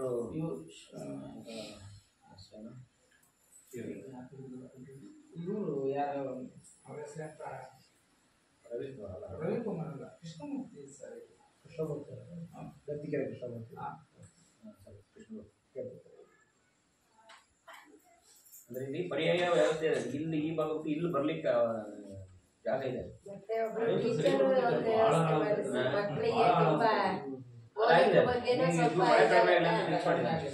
ಇಲ್ಲಿ 3ನೇ 4ನೇ ಕ್ಲಾಸ್ ತನಕ ಇಲ್ಲಿ ಓದಿ 5ನೇ ಕ್ಲಾಸ್ ಬೇರೆ ಕಡೆ ಹೋದಾಗ ಹೋಗಿ ಸ್ವಲ್ಪ ಸಮಸ್ಯೆ ಆಗುತ್ತೆ. ಓದೋದ್ರ ಬಗ್ಗೆ ಒಂದು ಸ್ವಲ್ಪ ಗಮನ ಇರಲಿ ಮಕ್ಕಳು. ಹಂಗೆ ಸರ್ ಒಂದು ಹೋಮ್ವರ್ಕ್ ಆಗ್ಲಿ, ಕಾಪಿ ರೈಟಿಂಗ್ ಆಗ್ಲಿ, ಯಾವುದೇ ಒಂದು ಆಗ್ಲಿ ಸ್ವಲ್ಪ ಚೆನ್ನಾಗಿ ನಮ್ಮ ಮಕ್ಕಳೇ ಉತ್ತಮ ರೀತಿಯಲ್ಲಿದ್ರೆ ಮುಂದಿನ ಶೈಕ್ಷಣಿಕವಾಗಿ ನಾನು ಹೇಳ್ತಿರೋದಿಲ್ಲ. ಅದಕ್ಕೆ ಸಂಬಂಧಪಟ್ಟಿರೋದು ಏನಂದ್ರೆ ಶಾಲೆ ಶೈಕ್ಷಣಿಕ ಸಂಬಂಧಪಟ್ಟಿರೋದು CRP ಸರ್ ಹೇಳ್ತಾರೆ. ಈಗ ಎಷ್ಟು ಮಕ್ಕಳಿಗೆ ಒಬ್ರು ಶಿಕ್ಷಕರು ನಿಯೋಜನೆ ಮಾಡಬೇಕು ಎಲ್ಲರ ಅಭಿಪ್ರಾಯಗಳನ್ನು ಸ್ವೀಕರಿಸಿದ್ದಾರೆ. ಈಗ ನಮ್ಮ ಇಲಾಖೆ CRP ಸರ್ ಆಗಿರ್ತಾರೆ, ನಾಗೇಶ್ ಸರ್ ವಿಷಯವನ್ನು ಮಂಡನೆ ಮಾಡ್ತಾರೆ. ಎಲ್ಲರಿಗೂ ನಮಸ್ಕಾರ. ಈ ಸಭೆಯ ಅಧ್ಯಕ್ಷತೆಯನ್ನು ವಹಿಸಿಕೊಂಡಂಥ ಈ ಶಾಲೆಯ ಅಧ್ಯಕ್ಷರೇ ಹಾಗೆ ಈ ಕಾರ್ಯಕ್ರಮದಲ್ಲಿರುವಂಥ ಅರ್ಸಾಳು ಗ್ರಾಮ ಪಂಚಾಯಿತಿಯ ಉಪಾಧ್ಯಕ್ಷರಾದಂಥ ಶ್ರೀಯುತ ದೇವರಾಜ್ ಅವರೇ, ಹಾಗೆ ಸಾಮಾಜಿಕ ಲೆಕ್ಕ ಪರಿಶೋಧನಾ ಇಲಾಖೆಯ ಮುಖ್ಯಸ್ಥರಾದಂಥ ಶ್ರೀಯುತ ನಾಗೇಶ್ ಅವರೇ, ಹಾಗೆ ಸಹಾಯಕ ಇಂಜಿನಿಯರ್ ಆದಂಥ ಶ್ರೀಯುತ ನಿತಿನ್ ಅವರೇ, ಹಾಗೂ ಇಲ್ಲಿ ಭಾಗವಹಿಸಿದಂಥ ಎಲ್ಲ STMC ಅವರೇ, ಪೋಷಕರು ಮತ್ತು ಶಿಕ್ಷಕರು ಮತ್ತು ಮುಂದಿನ ಮಕ್ಕಳು. ಈಗಾಗಲೇ ನಿಮ್ಮ ಶಾಲೆಯಲ್ಲಿ 2-3 ದಿವಸಗಳ ಕಾಲದಲ್ಲಿ ಲೆಕ್ಕ ಪರಿಶೋಧನೆ ಇಲಾಖೆಯಿಂದ ಒಂದಿಷ್ಟು ಮಾಹಿತಿಗಳನ್ನು ಕಲೆ ಹಾಕಿ ಒಂದಿಷ್ಟು ಮಾಹಿತಿಗಳನ್ನು ನೋಡಿ ಒಂದು ವರದಿಯನ್ನು ಮಂಡನೆ ಮಾಡಿದ್ದಾರೆ ನಿಮ್ಮೆದುರಿಗೆ. ಬೇರೆ ರೋಡ್ಗಳು, ರಸ್ತೆಗಳು ಅದರ ಸಂಬಂಧಪಟ್ಟಂತೆ ಗ್ರಾಮ ಪಂಚಾಯತಿ ಇದೆ, ಅದನ್ನು ನೋಡ್ಕೊಳ್ತಾರೆ. ಅದನ್ನು ಅವ್ರ ಜೊತೆ ಚರ್ಚೆ ಮಾಡಬೇಕು. ಜೊತೆಗೆ ಕೆಲವಾರು ವಿಷಯಗಳು ಶೈಕ್ಷಣಿಕವಾದಂಥ ವಿಚಾರಗಳ ಬಗ್ಗೆ ನಾನೊಂದಿಷ್ಟು ಮಾಹಿತಿಗಳನ್ನು ನೀಡಲಿಕ್ಕೆ ಏನು ಅಲ್ಲಿ ಅಂಶಗಳನ್ನು ಮೇಡಮ್ ಅವರು ಕಾಣಿಸಿದ್ದಾರೆ, ಅದರ ಬಗ್ಗೆ ಒಂದಿಷ್ಟು ಮಾತಾಡಲಿಕ್ಕೆ ಇಷ್ಟಪಡ್ತೇನೆ. ಈಗಾಗಲೇ ಇಲ್ಲಿ ಏನಾಗಿದೆ ಅಂದರೆ ಸುಮಾರು ವರ್ಷಗಳ ಕಾಲ ನಾನು ಇಲ್ಲಿ 2.5 ವರ್ಷ ಆಯಿತು. ಅದಕ್ಕಿಂತ ಮುಂಚೆನಿಂದಲೂ ಒಬ್ಬರೇ ಶಿಕ್ಷಕರು ಹೆಚ್ಚು ಕಡಿಮೆ ತೀರ್ಥ ನಾಯ್ಕ ಅಂತ ನಾನು ಇಲ್ಲಿ ಕನ್ನಡದಲ್ಲಿ ಸುಮಾರು ವರ್ಷಗಳ ಕಾಲ ವರ್ಕ್ ಮಾಡಿದ್ದೇನೆ. ಹಾಗಾಗಿ ನನಗೆ ಇಲ್ಲಿ ಏರಿಯಾದ ತುಂಬ ಎಲ್ಲ ಗೊತ್ತಿದೆ, ನನಗೆಲ್ಲ ಗೊತ್ತಿದೆ. ಹಾಗಾಗಿ ತೀರ್ಥ ನಾಯ್ಕ ಹೋದ್ಮೇಲೆ ಹೆಚ್ಚು ಕಡಿಮೆ ಶ್ರೀಧರ್ ಅವರೇ ಒಬ್ಬರು ಏಕಾಂಗಿ ಶಿಕ್ಷಕರಾಗಿ ಕೆಲಸವನ್ನು ನಿರ್ವಹಿಸ್ತಿದ್ದಾರೆ. ಹೆಚ್ಚು ಕಡಿಮೆ 11 ಮೇಲೆ ತೀರ್ಥ ನಾಯ್ಕ ಹೋದ್ಮೇಲೆ ಟೀಚರ್ ಅಲ್ಲಿ ಶಾಲೆ ಏನಾಗಿತ್ತು, ಶಾಲೆ ಪ್ರಾರಂಭ ಮೇಡಮ್ ಸಂಘದ್ದೇ ಒಂದು ಇದು ಕೊಟ್ಟಿದ್ವಿ. ಹೌದು. ಹಾಗಾಗಿ ಇತ್ತೀಚೆಗೆ ಏನಾಗಿದೆ ಅಂತ ಹೇಳಿದ್ರೆ ನಮ್ಮ ಇಲಾಖೆಯಿಂದ ಒಂದು ನಿಯಮ ಇದೆ. ಏನು ಅಂತ ಹೇಳಿದ್ರೆ 11ಕ್ಕಿಂತ ಕಡಿಮೆ ಇದ್ರೆ ಅಲ್ಲಿ ಏನು ಅಂತ ಒಬ್ಬರು ಶಿಕ್ಷಕರು ಇರಬೇಕು. 11ಕ್ಕಿಂತ 60 ಜನ ಮಕ್ಕಳಿದ್ರೆ ಅಲ್ಲಿ 2 ಶಿಕ್ಷಕರನ್ನು ಕೊಡುವಂಥ ನಿಯಮವನ್ನು ಇತ್ತೀಚೆಗೆ ಅಳವಡಿಸಿದ್ದಾರೆ. ಮುಂಚೆ ಇದ್ರು ಅಂತ ಹೇಳಿದ್ರೆ ಮುಂಚೆ ಈ ನಿಯಮಗಳು ಇರಲಿಲ್ಲ. ನಮಗೆ ಆ ನಿಯಮಗಳು ಬಂದ ಮೇಲೆ ಏನಾಗಿದೆ ಅಂತ ಹೇಳಿದ್ರೆ ಎಲ್ಲಿ 11ಕ್ಕಿಂತ ಕಡಿಮೆ ಇರುತ್ತೆ ಅಲ್ಲಿ ಒಬ್ಬರು ಶಿಕ್ಷಕರನ್ನ ಬೇರೆ ಕಡೆ ವರ್ಗಾಯಿಸುವಂಥ ಅಥವಾ ಬೇರೆ ಕಡೆ ಶಿಫ್ಟ್ ಮಾಡುವಂಥ ವ್ಯವಸ್ಥೆ ಬಂತು. ಎಲ್ಲೇ ಆಗಲಿ ಎಲ್ಲ ಕಡೆ ನಿಮ್ಗೆ ಗೊತ್ತಿದೆ, ನಮಗೆ ಏರಿಯಾದಲ್ಲಿ ಮಲೆನಾಡು ಭಾಗದಲ್ಲಿ ಏನಾಗಿದೆ ಅಂತ ಹೇಳಿದ್ರೆ ಮಕ್ಕಳ ಸಂಖ್ಯೆ ಎಲ್ಲ ಕಡೆನೂ ಕಡಿಮೆ ಆಗ್ತಾಯಿದೆ. ಹೆಚ್ಚು ಕಡಿಮೆ ನಾವು ಕಲ್ಲಡದಲ್ಲಿದ್ದಾಗ 170 ಮಕ್ಕಳಿಗೆ ದೇವರಾಜರು, ಈಗ 25 ಮಕ್ಕಳಿಗೆ ಬಂದಿದೆ. ಎಲ್ಲ ಕಡೆ ಅರ್ಸಾಳಲ್ಲಿ ನೋಡಿ, ಅರ್ಸಾಳಲ್ಲಿ ನಾನು ಬರುವಾಗ 70-72 ಮಕ್ಕಳಿದ್ರು. ಇವತ್ತು 38 ಮಕ್ಕಳು ಬಂದಿದೆ. 38 ಮಕ್ಕಳಿಗೆ ಬಂದಿದೆ. ಹಾಗಾಗಿ ಹೊಸಹಳ್ಳಿ ಹೈಸ್ಕೂಲಲ್ಲೇ 48 ಮಕ್ಕಳಿಗೆ ಇಲ್ಲಿ ಈ ಭಾಗದ ಅತಿ ದೊಡ್ಡ ಪ್ರದೇಶ ಆದ್ರೂ ಹೈಸ್ಕೂಲಲ್ಲೇ 48 ಮಕ್ಕಳಿದೆ. ಇದಕ್ಕೆ ಕಾರಣಗಳು ಹಲವಿದಾವೆ. ಒಂದು ಪ್ರೈವೇಟ್ ಸ್ಕೂಲಿಗೆ ಹೋಗುವಂತ ಮಕ್ಕಳು ಒಂದು 5% ಇರ್ತಾರೆ. ಉದಾಹರಣೆ ನಿಮ್ಮಲ್ಲಿ ಒಂದು 5% ಹೋಗ್ತಾರೆ ಅಲ್ಲಿಗೆ, ಯಾರು ಹೋಗಲ್ಲ. ಕೆಲವೊಂದು ಭಾಗದಲ್ಲಿ ಒಂದಿಷ್ಟು ಪೋಷಕರು ಕಾನ್ವೆಂಟ್ ಮಕ್ಕಳದಾಗಿ ಅಥವಾ ಇಂಗ್ಲಿಷ್ ಮೀಡಿಯಂಗೆ ಮಕ್ಕಳದಾಗಿ ಒಂದಿಷ್ಟು ಮಕ್ಕಳು ಒಂದು 5% ಮಕ್ಕಳು ಮಾತ್ರ ಹೋಗ್ತಾರೆ. ಉಳಿದಂಥ ಮಕ್ಕಳು ನಮ್ಮ ಕನ್ನಡ ಶಾಲೆಗಳಲ್ಲಿ, ಸರ್ಕಾರಿ ಶಾಲೆಗಳಲ್ಲೇ ಕಲಿತಿದ್ದಾರೆ. ಯಾಕಂತ ಹೇಳಿದ್ರೆ ಇಲ್ಲಿ ಒಂದು ಕ್ವಾಲಿಟಿ ಆದಂಥ ಎಜುಕೇಶನ್ ಇದೆ. ಹಾಗಾಗಿ ಇಲ್ಲಿದೆ. ಇಲ್ಲಿ ಬೇಕಾದ್ರೆ ಇಲ್ಲಿ ಮಕ್ಕಳ ಕಲಿಕೆಯ ನೋಡಿ ತುಂಬಾ ಕನ್ನಡವನ್ನ ಸ್ಪಷ್ಟವಾಗಿ ಓದ್ತಾರೆ. ಬಗ್ಗೆಗಳನ್ನ 20ರವರೆಗೆ ಹೇಳ್ತಾರೆ. ಅದು ಸ್ವಲ್ಪ ಇಂಗ್ಲಿಷ್ ಅಲ್ಲಿ ಸ್ವಲ್ಪ ಕೊರತೆ ಇರ್ಬೋದು. ಆದ್ರೆ ಅಲ್ಲ ನಾ ಹೇಳ್ತೇನೆ, ನಾನು ವಾರಕ್ಕೆ ಒಂದ್ ಟೈಮ್ ಬಂದು ಹೋಗ್ತೀನಿ, ಮಕ್ಕಳ ಜೊತೆ ಬರೀತೇನೆ. ನಾನು ಮಕ್ಕಳ ಓದಿಸ್ತೇವೆ, ಮತ್ತೆ ಮಕ್ಕಳ ಹತ್ರ ಲೆಕ್ಕ ಮಾಡ್ತೀವಿ, ಮಕ್ಕಳ ಹತ್ರ ಬಗ್ಗೆ ಹೇಳಿಸ್ತೇವೆ. ಹಾಗಾಗಿ ನಮ್ಗೆ ಯಾವ ಸ್ಕೂಲಲ್ಲಿ ಏನೇನು ಕಲಿಕೆ ಇದೆ, ಯಾವ ಮಕ್ಕಳು ಕಲಿಕೆ ಇದೆ, ಯಾವ ಮಕ್ಕಳು ಕಲಿಕೆ ಇಲ್ಲ, ಯಾವ ತರಗತಿಯಲ್ಲಿ ಕಲಿಕೆ ಇದೆ, ಯಾವ ಕಲಿಕೆ ಇಲ್ಲ ಎಂಬುದ್ರ ಬಗ್ಗೆ ನಮ್ಗೆ ಸಂಪೂರ್ಣ ಮಾಹಿತಿ ಇದೆ. ಹಾಗಾಗಿ ಇಲ್ಲಿ ನಾನು ಹೇಳ್ತೇನೆ, ಬೇಕಾದ್ರೆ ಕನ್ನಡ ಗಣಿತದಲ್ಲಿ ತುಂಬಾ ಚೆನ್ನಾಗಿದ್ದಾವೆ ಮಕ್ಕಳು. ನಾನು 2-3 ವರ್ಷದಿಂದ ನೋಡ್ತಾ ಇದ್ರಿಂದ ಚೆನ್ನಾಗಿದೆ, ಕಲಿಕೆ ಇದೆ, ಚೆನ್ನಾಗಿ ಓದ್ತಾರೆ. ಒಂದು ಸ್ವಲ್ಪ ಇಂಗ್ಲೀಷ್ ಸ್ವಲ್ಪ ಕೊರತೆ ಇದೆ, ಅದನ್ನು ನಾನು ಸಜೆಸ್ಟ್ ಮಾಡಿದ್ದೇನೆ. ಸರ್ವಿ ಬಂದಾಗಲೂ ಒಂದಿಷ್ಟು ಅಣಿಕೆ ಅಂತ ಇದೆ ನಮ್ಮಲ್ಲಿ 1, 2, 3ನೇ ಕ್ಲಾಸ್ಗೆ, ಅದಕ್ಕೆ ಹೆಚ್ಚು ಒತ್ತು ಕೊಡಿ. ನಿಮ್ಗೆ ಗೊತ್ತಾಗದಿದ್ರು ಅಥವಾ ನಾವು ಬೇರೆ ಯಾರು ಡಿಗ್ರಿ ಆಗಿರೋ PUC ಆಗಿರೋ ಹುಡುಗರು ಏನಾದಿದ್ರೆ ವಾಲಂಟ್ರಿ ಆಗಿ ವಾರದಲ್ಲಿ 1-2 ದಿವಸ ವಾಲಂಟ್ರಿ ಆಗಿ ಇಲ್ಲಿ ಬೇರೆ ರೀತಿಯಲ್ಲಿ ಕೊಡೋಕೆ ಬರಲ್ಲ. ನಿಮ್ಮಲ್ಲಿ ಯಾರೋ ಓದ್ತಿರಿದ್ರೆ ಸರ್ ಒಬ್ಬರೇ ಇರೋದ್ರಿಂದ ಅವ್ರ ಮೀಟಿಂಗು ಮತ್ತು ಇತರೆ ಕೆಲಸಗಳಿಗೂ ಒಂದಿಷ್ಟು ಭಾಗಿಯಾಗಬೇಕಾಗತ್ತೆ. ಆ ಸಂದರ್ಭದಲ್ಲಿ ನಿಮ್ಮಲ್ಲಿ ಯಾರಾದ್ರು ಓದೋರಿದ್ರೆ ನೀವು STMC ಒಂದು ತೀರ್ಮಾನ ಮಾಡಿ ಏನು ಮಾಡ್ಬೋದು, ವಾಲಂಟ್ರಿ ಆಗಿ ಗೌರವಿತವಾಗಿ ಅಲ್ಲಿ ಮನೇಲಿ ಇರೋಕ್ಕಿಂತ ಮನೇಲಿ 11 ಗಂಟೆ ಮೇಲೆ ಬಂದು 1 ಗಂಟೆ ತನಕ ಮಾಡೋದು, ಮತ್ತು 3 ಗಂಟೆಯಿಂದ 4:15ವರೆಗೆ ಮಾಡೋದು. ಆ ರೀತಿಯಾಗಿ ಏನಾದ್ರು ಮಾಡುವ ಮನೋಭಾವನೆ ಇದ್ದರೆ ನೀವೇನು ಮಾಡಿ ಅಂತ ಹೇಳಿದ್ರೆ ಒಂದಿಷ್ಟು ಕಮೆಂಟ್ಸ್ ಮಾಡಿ. ಅವ್ರಿಗೆ ಯಾರಾದ್ರು ಇಲ್ಲಿ ಓದ್ಕೊಂಡು ಮನೇಲಿ ಇರ್ತಾರೆ ಮಕ್ಕಳು, ಅವ್ರಿಗೆ 11 ಗಂಟೆ ಅವರಿಗೆ ಕೆಲಸ, ಈಗ ಮಳೆಗಾಲದಲ್ಲಿ ಏನು ಜಾಸ್ತಿ ಕೆಲಸ ಇರಲ್ಲ, ಹೆಚ್ಚು ಕಡಿಮೆ ಈ ಕೊನೆ ಕೊಯ್ಲು ಆದ್ಮೇಲೆ ಸ್ವಲ್ಪ ಕೆಲಸ ಇರ್ಬೋದು. ಆ ಹಂತದಲ್ಲಿ ನೀವೊಂದು ಸ್ವಲ್ಪ ಹೆಲ್ಪ್ ಮಾಡಿದ್ರೆ ಈ ಮಕ್ಕಳ ಶೈಕ್ಷಣಿಕ ಪ್ರಗತಿ ಇನ್ನೂ ತುಂಬ ಅನುಕೂಲ ಆಗ್ತದೆ. ಇಲ್ಲಿ ನಮಗೆ 5ನೇ ತರಗತಿಯಲ್ಲಿ ಉಳಿತಾ ಇಲ್ಲ ಮಕ್ಕಳು. ಒಂದು ಟೀಚರ್ಸ್ ಒಬ್ಬರೇ ಅಂತನೋ ಅಥವಾ ಇನ್ನಿತರ ಕಾರಣ ಏನಂತ 4ಕ್ಕೆ ಸ್ಟಾಪ್ ಆಗಿ 5ಕ್ಕೆ ಬೇರೆ ಕಡೆ ಹೋಗ್ಬಿಡ್ತಾರೆ. ಹಾಗಾಗಿ ಆ ವ್ಯವಸ್ಥೆ ಆಗಬಾರ್ದು. ಮುಂದಿನ ದಿನಗಳಲ್ಲಿ ನೀವೇನು ಮಾಡಿ ಅಂತ ಹೇಳಿದ್ರೆ ಇಲ್ಲಿ ವಾಲಂಟ್ರಿ ಆಗಿ STMC ಇರುತ್ತೆ ಒಂದು ನೇಮಕ ಮಾಡಿ. ಕೆಲವು ಕಡೆ ಏನು ಮಾಡಿದರೆ STMC ಒಂದು 5,000-6,000 ರೂಪಾಯಿ ಕೊಟ್ಟು ಒಬ್ರು ಗೆಸ್ಟ್ ಟೀಚರ್ನ ಇಟ್ಕೊಂಡು ಪಾಠ ಮಾಡಿಸ್ತಿದ್ದಾರೆ. ಅದೇನಂತ ಉದಾಹರಣೆಗೆ ನೀವು ಏನಾದರೂ ಪ್ರೈವೇಟ್ ಸ್ಕೂಲಿಗೆ ಹೋಗೋದಾದ್ರೆ ಇದೇ ಇಷ್ಟು ಮಕ್ಕಳು 9 ಮಕ್ಕಳಿಗೆ ಹೆಚ್ಚು ಕಡಿಮೆ ಒಂದು ಮಗುವಿಗೆ 15,000 ಅಂತೆ.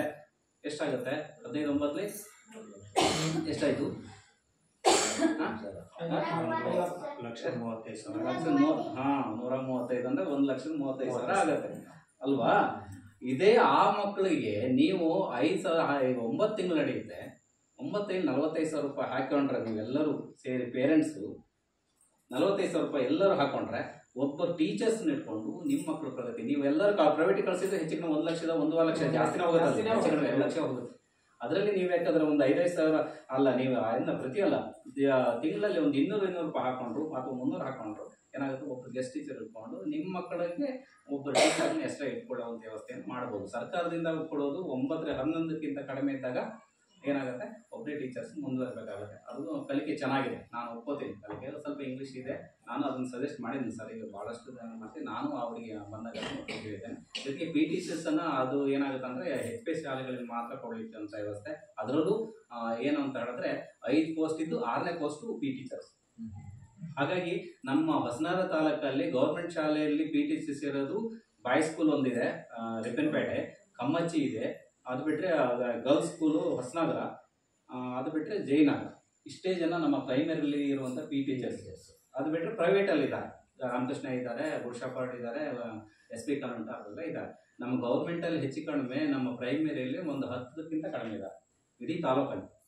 ಹಾಗಾಗಿ ಒಂದು ಸರ್ಕಾರದ ನಿಯಮ ಈಗ 40:1 ಮಾಡಿದಾಗ ಏನಾಗುತ್ತೆ ಅಂತ ಹೇಳಿದ್ರೆ ಈ ರೀತಿಯಾಗಿ PTCS ಕೊಡುವಂಥ ವ್ಯವಸ್ಥೆನೂ ನಮ್ಮಲ್ಲಿ ಇರಲ್ಲ. ಹಾಗಾಗಿ ಇದು ನಿಯಮ ಇಲ್ಲಿ ಅಳವಡಿಸಲ್ಲ. ಮತ್ತು ಇದು ಮೇಡಮ್ ಅವರು ಒಂದಿಷ್ಟು ಕ್ಲಬ್ಗಳ ಬಗ್ಗೆ ಹೇಳಿದ್ರು. HPS ಅಲ್ಲಿ ಇರುವಂಥ ಕ್ಲಬ್ಗಳು ಬೇರೆ, LPS ಇಲ್ಲಿ ಹೆಚ್ಚು ಕ್ಲಬ್ಗಳು ಇಲ್ಲಿ ಇರಲ್ಲ. LPSಗಳಲ್ಲಿ ಕಲಿಕಾ ಸಂಪರ್ಕಂತೆ ಕಲಿಕಾ ಆಂದೋಲನದ ಕಿಟ್ ಈಗಾಗಲೇ ಇಲಾಖೆಯಿಂದನೇ ಕೊಟ್ಟಿದ್ದಾರೆ.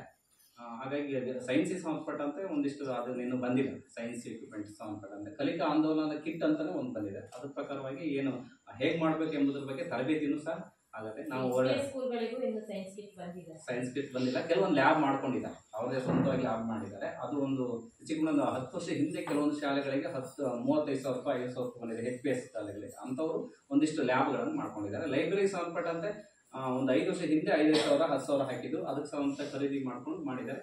ಲೈಬ್ರರಿಯನ್ನು ಮಕ್ಕಳು ಯೂಸ್ ಮಾಡಬೇಕು. ಅಥವಾ ಗ್ರಾಮ ಪಂಚಾಯತಿಲಿ ಏನಾಗಿದೆ ಅಂತ ಹೇಳಿದ್ರೆ, ಲೈಬ್ರರಿ ನೀವು ನೋಂದಣಿ ಆಗಿದೆ, ಎಲ್ಲ ಮಕ್ಕಳದ್ದು ನೋಂದಣಿ ಮಾಡಿಸಿದ್ದೀವಿ ನಾವು.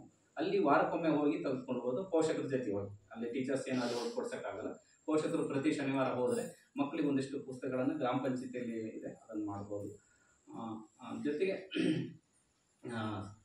LPS ಇಲ್ಲಿ ಫೀಲ್ಡ್ ಏನಾದರೆ ಇಲ್ಲಿ LPS ಸಾಕು, ಈ ಮಕ್ಕಳಿಗೆ ಸಂಬಂಧಪಟ್ಟಂತೆ ಇಷ್ಟು ಸಾಕು.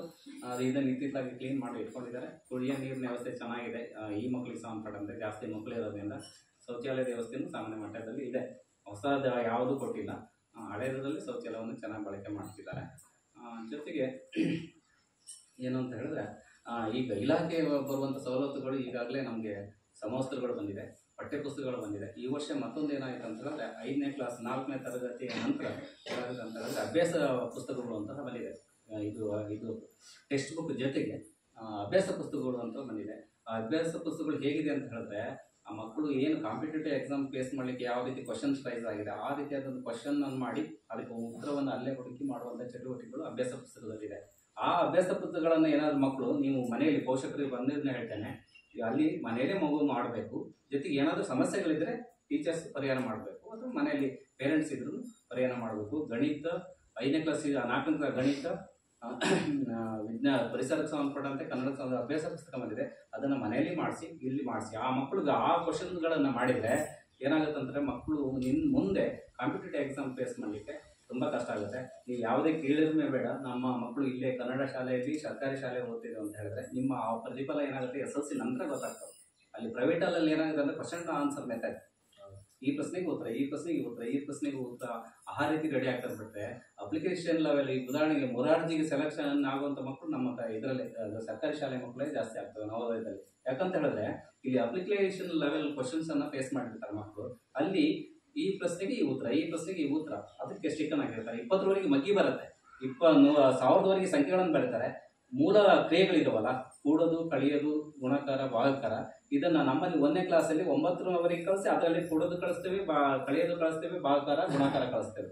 ಆಗ ನೀವು 1ರಿಂದ 1000ವರೆಗೆ ಸಂಖ್ಯೆ ಬರುತ್ತೆ, ಆ ಮೂಲ ಕ್ರಿಯೆಗಳ ಕಲ್ಪನೆಗಳು ಇರಲ್ಲ. ಹಾಗಾಗಿ ಇಲ್ಲಿ ಮತ್ತೆ ಸಿಲೆಬಸ್ ಏನಾಗಿರುತ್ತೆ ಅಂತ ಹೇಳಿದ್ರೆ, ಕ್ಲಾಸ್ ವೈಸು ಏನಾಗುತ್ತೆ, ಸ್ಟೆಪ್ ಬೈ ಸ್ಟೆಪ್ ಹೋಗ್ತಾ ಇರುತ್ತೆ. 1ನೇ ಕ್ಲಾಸ್ ಇದ್ದಿದ್ದು 2ನೇ ಕ್ಲಾಸಿಗೆ ಮುಂದುವರಿಯುತ್ತೆ, 2ನೇ ಕ್ಲಾಸ್ ಇದ್ದಿದ್ದು 3ನೇ ಕ್ಲಾಸಿಗೆ ಮುಂದುವರಿಯುತ್ತೆ, 4ನೇ ಕ್ಲಾಸ್ ಇದ್ದಿದ್ದು 5ನೇ ಕ್ಲಾಸಿಗೆ, ಹಾಗೆ ಮುಂದುವರೆದ ಯಾವುದು ಏನಾಗುತ್ತೆ ಸ್ವಲ್ಪ ಡೆವಲಪ್ ಆಗ್ತಾ ಹೋಗುತ್ತೆ ಸಾಮರ್ಥ್ಯ ಇದೆ. ಆದರೆ ಪ್ರೈವೇಟಲ್ಲಿ ಏನಾಗಿದೆ ಅಂತ ಹೇಳಿದ್ರೆ, ಅವ್ರಿಗೆ ಬೇಕಾದಂಥ ಯಾವುದೋ ಒಂದು ಪುಸ್ತಕವನ್ನು ನೋಡಿ, ಬೇಕಾದ್ರೆ 1, 2, 3ನೇ ಕ್ಲಾಸಲ್ಲಿ ನಿಮ್ಮ ಊರಲ್ಲಿ ಯಾರೋ ಪ್ರೈವೇಟ್ ಹೋಗುವಂಥ ಪುಸ್ತಕ ಏನಾದ್ರು ಇಂಗ್ಲೀಷ್ ಪುಸ್ತಕವನ್ನು ತೆಗೆದು ನೋಡಿಬಿಟ್ರೆ ಈ 2-3 ಪೇಜ್ ಇರುತ್ತೆ ಸ್ಟೋರಿ ಸರ್, 2-3 ಪೇಜ್ ಇರುತ್ತೆ. ಆ ಸ್ಟೋರಿಗಳನ್ನು ನಮ್ಮ ಟೀಚರ್ಸಿಗೆ ಅರ್ಥ ಮಾಡ್ಕೊಳಕ್ಕಾಗಲ್ಲ, ಆ ಮಕ್ಕಳು ಏನು ಅರ್ಥ ಮಾಡ್ಕೊಳ್ತಾರೆ. ಹಾಗಾಗಿ ನೀವು ಅಲ್ಲಿ ಆ ಪುಸ್ತಕಗಳನ್ನ ನೋಡಿ, ಆ ಯೂನಿಫಾರ್ಮನ್ನು ನೋಡಿ, ಆ ಬೆಲ್ಟು ಡ್ರೆಸ್ಗಳನ್ನು ನೋಡಿ ಮರೆ ಹೋಗ್ಬೇಡ್ರಿ. ಇಲ್ಲಿರುವಂಥ ಮಕ್ಕಳಿಗೆ ನೀವೊಂದಿಷ್ಟು ಪೇರೆಂಟ್ಸ್ ಏನು ಮಾಡಬೇಕು, ಮನೆಯಲ್ಲಿ ಕೂತ್ಕೊಂಡು ಒಂದಿಷ್ಟು ಆ ಮಕ್ಕಳಿಗೆ ಪೂರಕವಾಗಿ ಒಂದಿಷ್ಟು ಏನು ಮಾಡಬೇಕು, TV ಅವುಗಳನ್ನು ಬಿಟ್ಟು ಕೂತ್ಕೊಂಡ್ರೆ ನೀವು ಮನೆಯಲ್ಲಿ ಜೊತೆಗೆ ಸರ್ ಜೊತೆಗೆ ನೀವು ಯಾವುದೇ ಮಕ್ಕಳು ಏನಾದ್ರು ಕೊರತೆ ಇದ್ದರೆ ಮಾತಾಡಿ ಸಮಸ್ಯೆಗಳನ್ನು ಬಗೆಹರಿಸ್ಕೊಳ್ಳಿ. ಮತ್ತು ಯಾವುದೇ ಸಮಸ್ಯೆ ಇಲ್ಲ ಅನ್ಕೋತೀನಿ. ಟೀಚರ್ಸ್ ಮತ್ತೊಂದು ಏನಂತ ಹೇಳಿದ್ರೆ, ಈ ವರ್ಷ ತಾಲೂಕು ಮಟ್ಟದ ಉತ್ತಮ ಪ್ರಶಸ್ತಿಯನ್ನು ಶ್ರೀಧವರಿಗೆ ಬಂದಿದೆ, ಅಭಿನಂದಿಸ್ತೇನೆ. ಮತ್ತು ಇಲ್ಲಿ ಬೇರೆ ಏನಾದರೂ ಸವಲತ್ತುಗಳು, ರೋಡು, ರಸ್ತೆ, ಇನ್ನಿತರ ಸೌಲಭ್ಯಗಳಿದ್ದರೆ ಗ್ರಾಮ ಪಂಚಾಯತಿ ಇದ್ದಾರೆ. ಮತ್ತು ಜೊತೆಗೆ ಯಾವ ಸರ್ ತುಂಬ ಏನಾಗಿದೆ ಅಂತ ಹೇಳಿದ್ರೆ, ಮುಂಚೆ ನಮ್ಮ ಇಲಾಖೆಗೆ ಸುಲಭ ಆಗಿದೆ. ಯಾಕಂತ ಹೇಳಿದ್ರೆ ನಮ್ಮ ಇಲಾಖೆ ಇನ್ಸ್ಪೆಕ್ಷನ್ ಮಾಡಬೇಕಿವಲ್ಲ, ಏನೇನು ಅನುದಾನಗಳು ಬಂದಿದೆ, ಎಷ್ಟು ಖರ್ಚಾಗಿದೆ, ಚೆನ್ನಾಗಿದೆ. ನಮ್ಮವ್ರನ್ನ ನಾವೇ ಮಾಡಿದ್ರೆ ಏನಾಗುತ್ತೆ, ಒಂದಿಷ್ಟು ಮುಲಾಜಿ ಇರ್ತದೆ. ಬೇರೆಯವ್ರು ಒಂದು ಮಾಡಿದರೆ ಏನಾಗುತ್ತೆ, ಅದು ಒಂದು ಮುಲಾಜಿಗೆ ಒಳಪಡಲ್ಲ. ಈಗ ನಮಗೆ ಇಷ್ಟು ಅನುದಾನಗಳು ಬರುತ್ತೆ ಅಂತ ಗೊತ್ತು, ಬಟ್ ಏನೇನು ಖರ್ಚಾಗಿದೆ ಅಂತ ನಾವೇನಾದ್ರು ಇನ್ಸ್ಪೆಕ್ಷನ್ ಏನಾಗುತ್ತೆ, ಎಲ್ಲೋ ರಿಟೈರ್ಡ್ ಆದಾಗ ಅಥವಾ ಟ್ರಾನ್ಸ್ಫರ್ ಆದಾಗ ಮುಂತಾದವುಗಳನ್ನು ಮಾಡ್ತೀವಿ. ಉಳಿದಂತೆ ನಾವು ಶೈಕ್ಷಣಿಕ ಚಟುವಟಿಕೆಗಳನ್ನು ಮಾತ್ರ ವಿಸಿಟ್ ಮಾಡ್ಕೊಳ್ತೀವಿ, ಬರ್ಕೊಳ್ತೀವಿ, ಹೋಗ್ತೇವೆ. ಆದರೆ ಅನುದಾನಗಳ ಬಗ್ಗೆ ಪ್ರತಿ ಹಂತದಲ್ಲಿ ನಾವು ಏನು ಮಾಡೋದು, ಬರೋದೇ ಕಡಿಮೆ.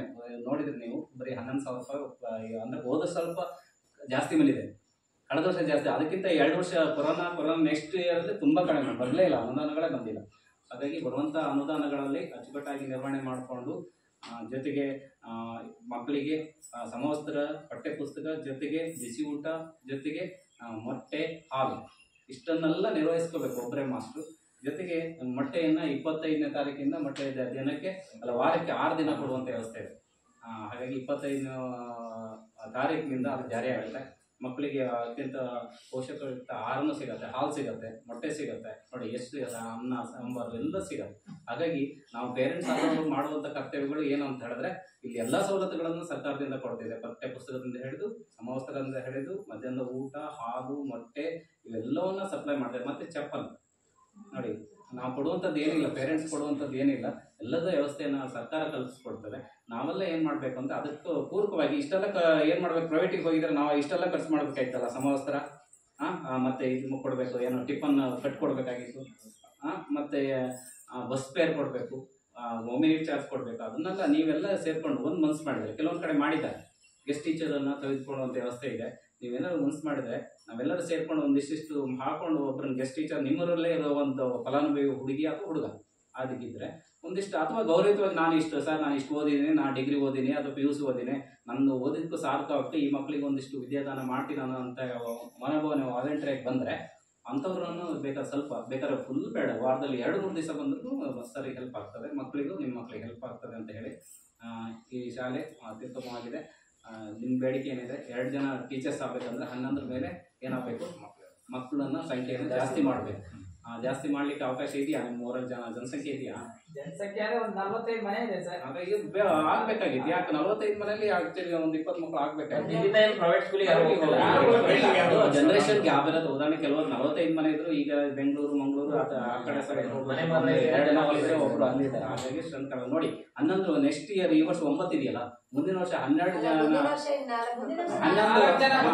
ಜನ ಮಾಡಿದ್ರೆ ನಿಮ್ಗೆ ಮತ್ತೊಬ್ರು ಟೀಚರ್ಸ್ ಕೊಡುವಂತ ಸರ್ಕಾರದಿಂದ ಏನ್ ಮಾಡ್ತೀವಿ ಅಂದ್ರೆ 11ಕ್ಕಿಂತ ಮೇಲಾಯ್ತು ಅಂದ್ರೆ ಸರ್ಕಾರದಿಂದನೇ ಒಬ್ರು ಗೆಸ್ಟ್ ಟೀಚರ್ ಅನ್ನು ಕೊಡ್ತೀವಿ ನಾವು. 10,000 ರೂಪಾಯಿ ಕೊಡ್ತಾರೆ, ನಿಮ್ಮೂರಲ್ಲೇ ಒಬ್ಬರಿಗೆ ಉದ್ಯೋಗ ಸಿಕ್ಕಂಗೂ ಆಗ್ತದೆ. ಹಾಗಾಗಿ ನೀವೆಲ್ಲರೂ ಪ್ರಯತ್ನ ಮಾಡಿ, ಪೋಷಕರೆಲ್ಲ 11ಕ್ಕಿಂತ ಜಾಸ್ತಿ ಮಕ್ಕಳನ್ನ ಮಾಡಿ ನಿಮ್ಗೆ ಮುಂದಿನ ವರ್ಷ ಒಂದು ಗೆಸ್ಟ್ ಟೀಚರ್ ಅಥವಾ ಮತ್ತೊಬ್ರು ಟೀಚರ್ಸ್ ಅನ್ನ ಅಂದ್ರೆ 2 ವರ್ಷ 3 ವರ್ಷ ಉಳ್ಕೋಬೇಕು. ಅದು 11 ಮೇಲೆ ಆವಾಗ ಗೌರ್ಮೆಂಟ್ ಟೀಚರ್ಸ್ ಕೊಡ್ತಾರೆ, ಇಲ್ಲಾಂದ್ರೆ ಗೆಸ್ಟ್ ಟೀಚರ್ ಅನ್ನ ಮುಂದುವರಿಸ್ತಾರೆ. ಹಾಗಾಗಿ ನೀವೆಲ್ಲರೂ ಸೇರ್ಕೊಂಡು ಮುಂದಿನ ವರ್ಷ 4ನೇ ಕ್ಲಾಸಲ್ಲಿ ಯಾರು ಇದ್ದೀರಿ? ಕೈತಿ ಮಕ್ಕಳ ನೀವು ಯಾರು ಹೋಗಿಲ್ಲ ಮುಂದಿನ ವರ್ಷ, ಆಯ್ತಾ? ನೆಕ್ಸ್ಟ್ ಬೇಕಾದ್ರೆ ಅವ್ರು ಏನಾದ್ರು ನೀವು 12 ಮೇಲೆ ಆಗ್ತದೆ ಅಂತ ಇಟ್ಕೊಡ್ರಿ, ಮತ್ತೊಬ್ರು ಗೆಸ್ಟ್ ಟೀಚರ್ ಕೊಡೋಣ, ಆಯ್ತಾ? ಇಲ್ಲೇ ಓದಿ, ಜೊತೆಗೆ ಇಂಗ್ಲೀಷನ್ನು ಜಾಸ್ತಿ ಓದ್ಕೊಡ್ಬೇಕು. ಸರ್ಗೆ ಹೇಳಿದ್ದೀನಿ ನಾನು, ಸರ್ಗೆ ಹೇಳ್ತೇನೆ, ನಿಮ್ಗೆ ಹೇಳ್ತೇನೆ, ಇಂಗ್ಲೀಷ್ ಓದ್ಕೊಡ್ಬೇಕು. ಜೊತೆಗೆ ಚೆನ್ನಾಗಿದೆ ಅದು ಇಂಗ್ಲೀಷ್ ಮೆಥಡ್ ಇದೆಯಲ್ಲ, ತುಂಬ ಚೆನ್ನಾಗಿದೆ. ಏನಕ್ಕೆ ಅಂತ ಹೇಳಿ ನಿಮ್ಮ ಪ್ರೈವೇಟಲ್ಲೂ ಅಂತ ಸಿಲೆಬಸ್ ಸಿಗಲ್ಲ. ಹಾಗಾಗಿ ತಾವೆಲ್ಲರೂ ಇದು ಮಾಡಿ ಅಂತ ಹೇಳ್ತಾ, ಈ 2 ದಿನಗಳ ಕಾಲ ಇಲ್ಲಿ ಸಾಮಾಜಿಕ ಲೆಕ್ಕ ಪರಿಶೋಧನೆ ಮಾಡಿದಂಥ ಮುಖ್ಯಸ್ಥರಾದಂಥ ಶ್ರೀ ನಾಗೇಶ್ ಅವರಿಗೆ, ಮತ್ತು ಇಲ್ಲಿ ಸಹಾಯಕ ಇಂಜಿನಿಯರ್ ಆದಂಥ ನಿತಿನ್ ಅವರಿಗೆ, ಹಾಗೆ ಇಲ್ಲಿ ಭಾಗವಹಿಸಿದಂಥ ಗ್ರಾಮ ಪಂಚಾಯತಿ ಉಪಾಧ್ಯಕ್ಷರಾದಂಥ ಶ್ರೀಯುತ ದೇವರಾಜ್ ಅವರಿಗೆ, ಈ ಶಾಲೆಯ STMC ಅಧ್ಯಕ್ಷರಿಗೆ, ಮತ್ತು ಇಲ್ಲಿ ಶಿಕ್ಷಕರಿಗೆ, ಮತ್ತು ಇಲ್ಲಿ ಬಂದಿರುವಂಥ ಎಲ್ಲ STMC ಮತ್ತು ಪೋಷಕರಿಗೆ, ಮತ್ತು ಎಲ್ಲ ಸಾಮಾಜಿಕ ಲೆಕ್ಕ ಪರಿಶೋಧನಾ ಸಿಬ್ಬಂದಿಯವರಿಗೆ ವಂದಿಸ್ತಾ ನಾನು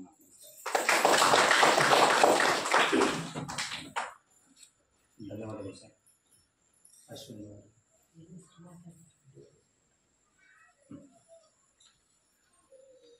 STMC ಯಾರಾದರೂ ಮತ್ತೆ ಮಾಹಿತಿಗಳನ್ನು ಹಂಚ್ಕೊಳ್ಳೋದಿದ್ದೀರಾ? ನವೀನ್ ಅದೇ ಇದೆ. ಬೇರೆ ಏನು ಹೇಳೋ ವಿಚಾರ ಏನಿಲ್ಲ ಸರ್. ಈಗ ನಮ್ಮ ಗ್ರಾಮ ಪಂಚಾಯತಿ ಉಪಾಧ್ಯಕ್ಷರಾಗಿರುವಂಥ ಶ್ರೀಯುತ ದೇವರಾಜ್ ಅವರು ತಮ್ಮ ಅನಿಸಿಕೆಗಳನ್ನು ಹೇಳ್ಬೇಕು ಅಂತ ಹೇಳ್ತಿದ್ದಾರೆ. ಎಲ್ಲರಿಗೂ ನಮಸ್ಕಾರ. ಈ ಒಂದು ಲೆಕ್ಕ ಪರಿಶೋಧನಾ ಸಾಮಾಜಿಕ ಪರಿಶೋಧನಾ ಗ್ರಾಮ ಸಭೆಯ ಅಧ್ಯಕ್ಷತೆ ವಹಿಸಿರ್ತಕ್ಕಂಥ STMC ಅಧ್ಯಕ್ಷರೇ, ನಿತಿನ್ ಸರ್ ಅವರೇ, ಹಾಗೂ ನಾಗೇಶ್ ಅವರೇ, CRP ಆಗಿರ್ತಕ್ಕಂಥ ನಾಗರಾಜ್ ಅವರೇ, ಶಿಕ್ಷಕರಾಗಿರ್ತಕ್ಕಂಥ ಶ್ರೀಧರ್ ಅವರೇ, ಹಾಗೆ STMC ಸದಸ್ಯರುಗಳೇ, ಗ್ರಾಮಸ್ಥರೇ, ಪುಟಾಣಿ ಮಕ್ಕಳೇ, ಇದು ಒಂದು ಸರ್ಕಾರದ ಹೊಸ ಯೋಜನೆ ಅಂತ ಹೇಳ್ಬೋದು. ಎಲ್ಲ ಗ್ರಾಮ ಪಂಚಾಯಿತಿಲಿ ಲೆಕ್ಕ ಪರಿಶೋಧನೆ ಮಾಡ್ತಿರೋದು ಎಲ್ಲರಿಗೂ ಗೊತ್ತಿರೋದು. ಈ ಶಾಲೆಯಲ್ಲಿ ಬಂದು ಶಾಲೆಯಲ್ಲಿ ಆಗುಹೋಗುಗಳ ಬಗ್ಗೆ ಏನಾಗಬೇಕು, ಏನಾಗಬಾರ್ದು ಅನ್ನೋದ್ರ ಬಗ್ಗೆ ಲೆಕ್ಕ ಪರಿಶೋಧನೆ ಮಾಡಿ ಸರ್ಕಾರಕ್ಕೆ ವರದಿ ಸಲ್ಲಿಸ್ತಕ್ಕಂಥ ಒಂದು ಕೆಲಸ ಇದೆಯಲ್ಲ, ಒಂದು ಮಹತ್ವದ ಕೆಲಸ ಅಂತ ಈ ಸಂದರ್ಭದಲ್ಲಿ ಹೇಳ್ಬೋದು. ಹಾಗಾಗಿ ನಮ್ಮ ಈ ಗ್ರಾಮಕ್ಕೆ, ನಮ್ಮ ಶಾಲೆಗೆ ಬೇಕಾಗಿರ್ತಕ್ಕಂಥ ಶೈಕ್ಷಣಿಕ ಇಲಾಖೆಗೆ ಸಂಬಂಧಪಟ್ಟಿರ್ತಕ್ಕಂಥ ಏನು ಕುಂದುಕೊರತೆಗಳಿದ್ದಾವೆ ಅವು ಅದ್ರ ಬಗ್ಗೆ ಮಾಹಿತಿ ನೀಡಿದ್ದಾರೆ.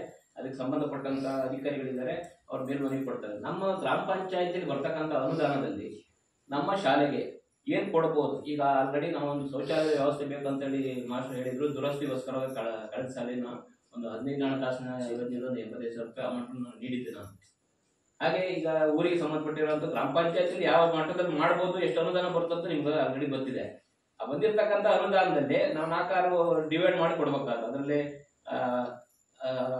ನಿರ್ಬಂಧಿತ ಈ ರೀತಿ ಒಂದು ಡಿವೈಡೆಡ್ ಸಿಸ್ಟಮ್ ಬರ್ತದೆ. ಅದನ್ನೆಲ್ಲ ನೋಡಿದಾಗ ಸ್ವಲ್ಪ ಅಮೌಂಟ್ ಬರುತ್ತೆ. ಆ ಅಮೌಂಟಲ್ಲಿ ನಾವೆಲ್ಲ ಡಿವೈಡ್ ಮಾಡಿ ನಮ್ಮ ಬಟಾಣಿ ಜೆಟಿಗೆ ಏನು ಕೊಡ್ಬೋದು, ಬಸವಪುರಕ್ಕೆ ಏನು ಕೊಡ್ಬೋದು, ಕೋಣು ಜೆಟಿಗೆ ಏನು ಕೊಡ್ಬೋದು, ಹೀಗೆ ನಮ್ಮ ಮಜೂರ ಗಂಡಿಗಳಿಗೆಲ್ಲ ಡಿವೈಡ್ ಮಾಡಿಕೊಟ್ಟಾಗ ಒಂದು ವರ್ಷದ ನಿಮ್ಮ ಭಾಗಕ್ಕೆ ಎಷ್ಟು ಕೊಡ್ಬೋದು ಅಷ್ಟನ್ನು ಕೊಡ್ಲಿಕ್ಕೆ ಸಾಧ್ಯ ಆಗುತ್ತೆ.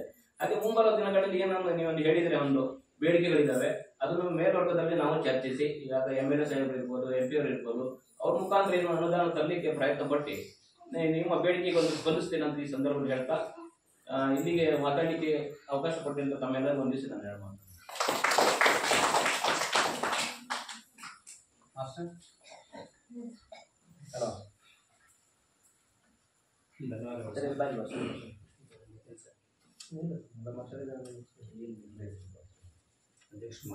ಒಂದೆರಡು ಮಾತು ಹೇಳಮ್ಮ.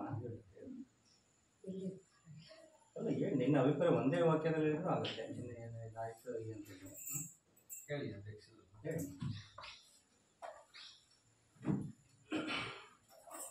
ಸಾಮಾಜಿಕ ಪರಿಶೋಧನೆ ಬಗ್ಗೆ ಎಲ್ಲ ವಿಷಯನೂ ಹೇಳಿದಂಥ ಎಲ್ಲರಿಗೂ ಮುಂದಿಸುತ್ತಾ, ನಮ್ಮ ಪುಟಾಣಿ ಮಕ್ಕಳಿಗೆ ಒಳ್ಳೆ ವಿದ್ಯಾಭ್ಯಾಸ ಕೊಡಿಸ್ಬೇಕು. ಎಲ್ಲ ವ್ಯವಸ್ಥೆನೂ ಕಾಂಪೌಂಡ್ ಇರ್ಬೋದು, ಪೇಂಟಿಂಗು, ನೆಲ್ಲಿ ವ್ಯವಸ್ಥೆ ಎಲ್ಲದೂ ಮಾಡಿಕೊಡ್ಬೇಕಂತ ಕೇಳ್ಕೊತ ಇಷ್ಟು ಹೇಳಿದ್ದು. ಮತ್ತು ಮಕ್ಕಳಿಗೆ ವರ್ಕು ಇಲ್ಲಿ ಹೇಳಿಕೊಟ್ಟಿದಂತೆ ಮನೆಯಲ್ಲೂ ತುಂಬ ವರ್ಕು ಸರಿ ಕೊಡ್ಬೇಕಂತ ಕೇಳ್ಕೊಳ್ತಿದ್ವಿ. ಕಾಫಿ ರೇಟಿಂಗ್ ಇರ್ಬೋದು, ಮತ್ತು ಪಾಠದ ವಿಚಾರ ಇರ್ಬೋದು. ಮತ್ತು ಈಗ ಇವರಿಗೆ ಈ ಕಾಫಿ ರೇಟಿಂಗ್ ಓದಿಲ್ಲ ಬರ್ಸಿಲ್ಲ ಅಂದರೆ ಮುಂದಿನ ಸ್ಕೂಲಲ್ಲಿ ಹೋದಾಗ ಅವಕ್ಕೆ ತೊಂದರೆ ಆಗುತ್ತೆ. ಅದಕ್ಕೆ ಪಾಠ ಜೊತೆ ಅವು ಹೋಮ್ವರ್ಕ್ ಇರಲಿ ಅಂತ ಹೇಳ್ತಾ ಇದಿಷ್ಟು ಮಾತಾಡ್ಕೊಳಕ್ಕೆ ಅವಕಾಶ ಕೊಟ್ಟಂತ ಎಲ್ಲರಿಗೂ ಧನ್ಯವಾದಗಳು. ಕಾಫಿ ರೇಟಿಂಗ್ ಅಂದರೆ ಏನು ಮಾಡ್ತಾರೆ ಗೊತ್ತೇನಮ್ಮ, ಒಂದು ಪುಟ ಬರ್ಕೊಂಡು ಹೋಗ್ತಾರ, ನಿಮ್ಮ ಎದುರುಗಡೆ ಬೇಗ ಬರೆದು ಆರಾಮ್ಸೆ ಇದ್ಬಿಡ್ತಾರೆ. ನಮ್ಮ ಮಗು ಏನು ಓದ್ತು ಬರೀತು ಅಂತೇಳಿ ನಿಮಗೆ ಖುಷಿ ಆಗುತ್ತೆ. ಬುಕ್ ತೆಗಿಯಲ್ಲ ಅವರು, ಅಮ್ಮ ಬರ್ದಿದ್ದೀನಿ ಓದಿದ್ದೀನಿ. ತೆಗಿಬೇಕು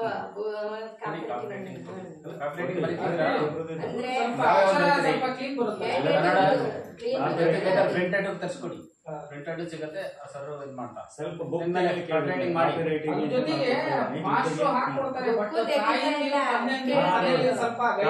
ವರ್ಕ್ ಮಾಡಿ ಆರಾಮ್ಸೆ ಮಲಗಿ ಬಿಡ್ತಾರೆ ಅವ್ರು. ನಿಮ್ ಬುಕ್ ತೆಗಿಸ್ಬೇಕಲ್ಲಿ. ನೀವು ಸ್ವಲ್ಪ ಜಾಗೃತಿ ಇರ್ಬೇಕು ಪೋಷಕರು, ಯಾಕಂದ್ರೆ ಅವರು ಸರ್ ಹೇಳ್ಕೊಡ್ತೀವಿ ಒಂದ್ ಲೈನ್ ಹಾಕ್ಕೊಡ್ತಾರೆ, ಬರೀತಾರೆ ಆರಾಮ್ಸೆ ತೆಗಿತಾರೆ. ಬುಕ್ಕೇ ತೆಗಿಯಲ್ಲ ಮಾತ್ರದಲ್ಲಿ. ಬುಕ್ ಜೊತೆಗೆ ಟಿವಿ ಮೊಬೈಲು ಸ್ವಲ್ಪ ದೂರ ಇರಬೇಕು. ಎಲ್ಲವೂ ದೂರ ಇದೆ ನಮ್ಮೂರಲ್ಲ, ದೂರ ಕೆಲವು ಭಾರಿ ಅಟ್ಯಾಚ್ಮೆಂಟ್ ಇರುತ್ತೆ. ಬರೀರಿ ಅಂದ್ರೆ ಒಂದ್ ಪೇಜ್ ಬರೀತೇವೆ, ಒಂದ್ ಸ್ವಲ್ಪ ಬುಕ್ ಇಲ್ಲ ನೆಟ್ವರ್ಕ್ ಸಾಮಾನ್ಯ ನಮ್ಮ ಮಕ್ಕಳು ಮೊಬೈಲ್ ಯೂಸ್ ಮಾಡೋದು ಬಹಳ ಕಡಿಮೆ. ಹೋಮ್ವರ್ಕ್ ಹಂಗೆ ಸರ್ ಕಂಡೀಷನ್ ಇರ್ಲಿ. ಅವ್ರು ಬರ್ಕೊ ಬಂದಿಲ್ಲ ಅಂದ್ರೆ ಮರ್ದಿವ್ಸ ಒಂದ್ ಸ್ವಲ್ಪ ಜೋರ್ ಮಾಡಿದ್ರೆ ಅವ್ರಿಗೆ ಭಯ ಇರತ್ತಲ್ಲ. ಬರೀರಿ ಓದ್ರಿ ನಾವು ಜೋರ್ ಮಾಡಿದ್ರೆ ನೀವು ಜೋರ್ ಮಾಡ್ತೀರಾ ತಕ್ಷಣ? ಇಲ್ಲ, ಹಂಗ ಸ್ವಲ್ಪ ಫಾಸ್ಟ್ ಇರೋ ಮಕ್ಕಳು ಎಲ್ಲ ಮಾಡಿ ಕಾಫಿ ರೇಟಿಂಗ್ ಎಲ್ಲ ಬರೀರಿ ಆಯ್ತಾ. 2 ಲೈನ್ 4 ಲೈನ್ ಎಲ್ಲ ತರ್ಸ್ಕೊಡಿ. ಮೊನ್ನೆ ಇಷ್ಟು ದಿನ ನಮ್ಮೂರಲ್ಲಿ ಗಣಪತಿ ಹಬ್ಬದಲ್ಲಿ ಸಾಂಸ್ಕೃತಿಕ ಕಾರ್ಯಕ್ರಮನೇ ಇರ್ಲಿಲ್ಲ. ನಾವು ಏನ್ ಮಾಡಿದ್ವಿ, ಸರ್ ಹತ್ರ ಹೇಳಿದ್ವಿ, ಟೀಚರ್ ಹತ್ರ ಹೇಳಿದ್ವಿ, ಮೇಡಮ್ ಏನಾದ್ರು ಮಾಡಿ ಟ್ರೈ ಮಾಡಿ ಅಂತ. ಆಮೇಲೆ ಒಂದ್ ಸ್ವಲ್ಪ ಟ್ರೈ ಮಾಡೋದು ಎಲ್ಲರೂ, ತುಂಬಾ ಚೆನ್ನಾಗಿ ಮಾಡೋದು. ಯಾವ ಡ್ಯಾನ್ಸ್ ನಮಗೆ ಪ್ರಥಮ ಯಾವ್ದು ಮಕ್ಕಳು ಫಾಸ್ಟ್ ಇದಾರೆ, ಅವರಿಗೆ ಕಲ್ಸ್ಕೊಡೋಂತ ಬೇಕು. ಫಾಸ್ಟ್ ಇದಾರೆ, ನಾನು ಹೇಳ್ದಲ್ಲ. ಅದೇ ಇದೊಂದೇ ಸರ್, ಮಕ್ಳಿಗೆ ಮಾಸ್ಟರ್ ಮೇಲೆ ಹಾಕಿದ್ರೆ ಬರಲ್ಲ.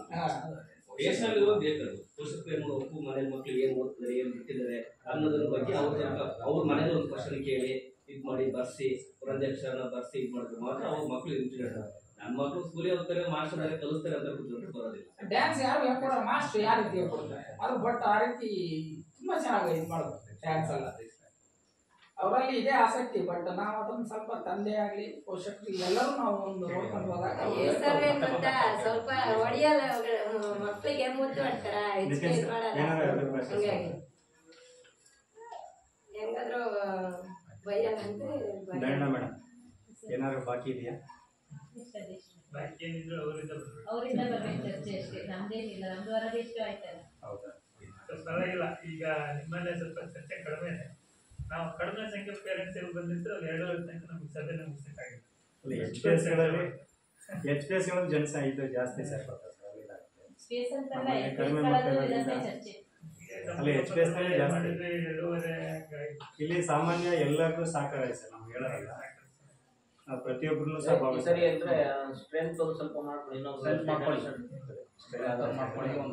ಫೋನ್ ಕಲಿ ಏನಾದ್ರು ಮತ್ತೆ 50 ಕಳಿಸ್ದೆ ಅಂತ ಹೇಳಿದ್ರೆ ಕಡಿಮೆ ಆಗ್ಬಿಡುತ್ತೆ. ಮತ್ತೆ 4 ಜನ ಬಂದು ಮತ್ತೆ ಸರ್ 13 ಹಂತಕ್ಕಾಗಿತ್ತು, 1-2 ಫ್ಯಾಮಿಲಿ ಹೊರಗೆ ಹೋಗ್ಬೋದು, ನೆಟ್ಟೂರ್ ಕಡೆ ಒಬ್ಬರು ನಾವು ಹೇಳೋದು ಅದಕ್ಕೆ ಅವ್ರ ಫ್ಯಾಮಿಲಿ ಕಳಿಸ್ಬಾರ್ದು, ಇಲ್ಲ ಸೇರ್ಸಬಾರ್ದು.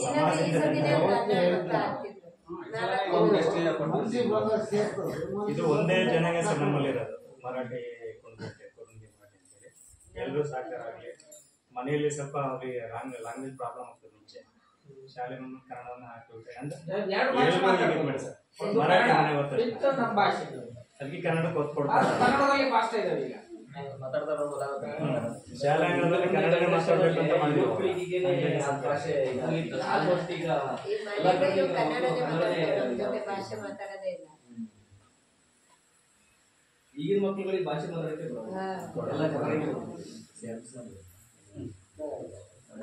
ಈ ಕಾರ್ಯಕ್ರಮದ ಕೊನೆ ಅಂತ ಬರ್ತಾ ಇದೀವಿ. ಈ ಕಾರ್ಯಕ್ರಮ ನೋಡಲಾಗಿರ್ತಕ್ಕಂಥ ನಾಗೇಶ್ ಸರ್ ಅವರು ತಮ್ಮ ಅಭಿಪ್ರಾಯವನ್ನು ತಿಳಿಸ್ಬೇಕಂತ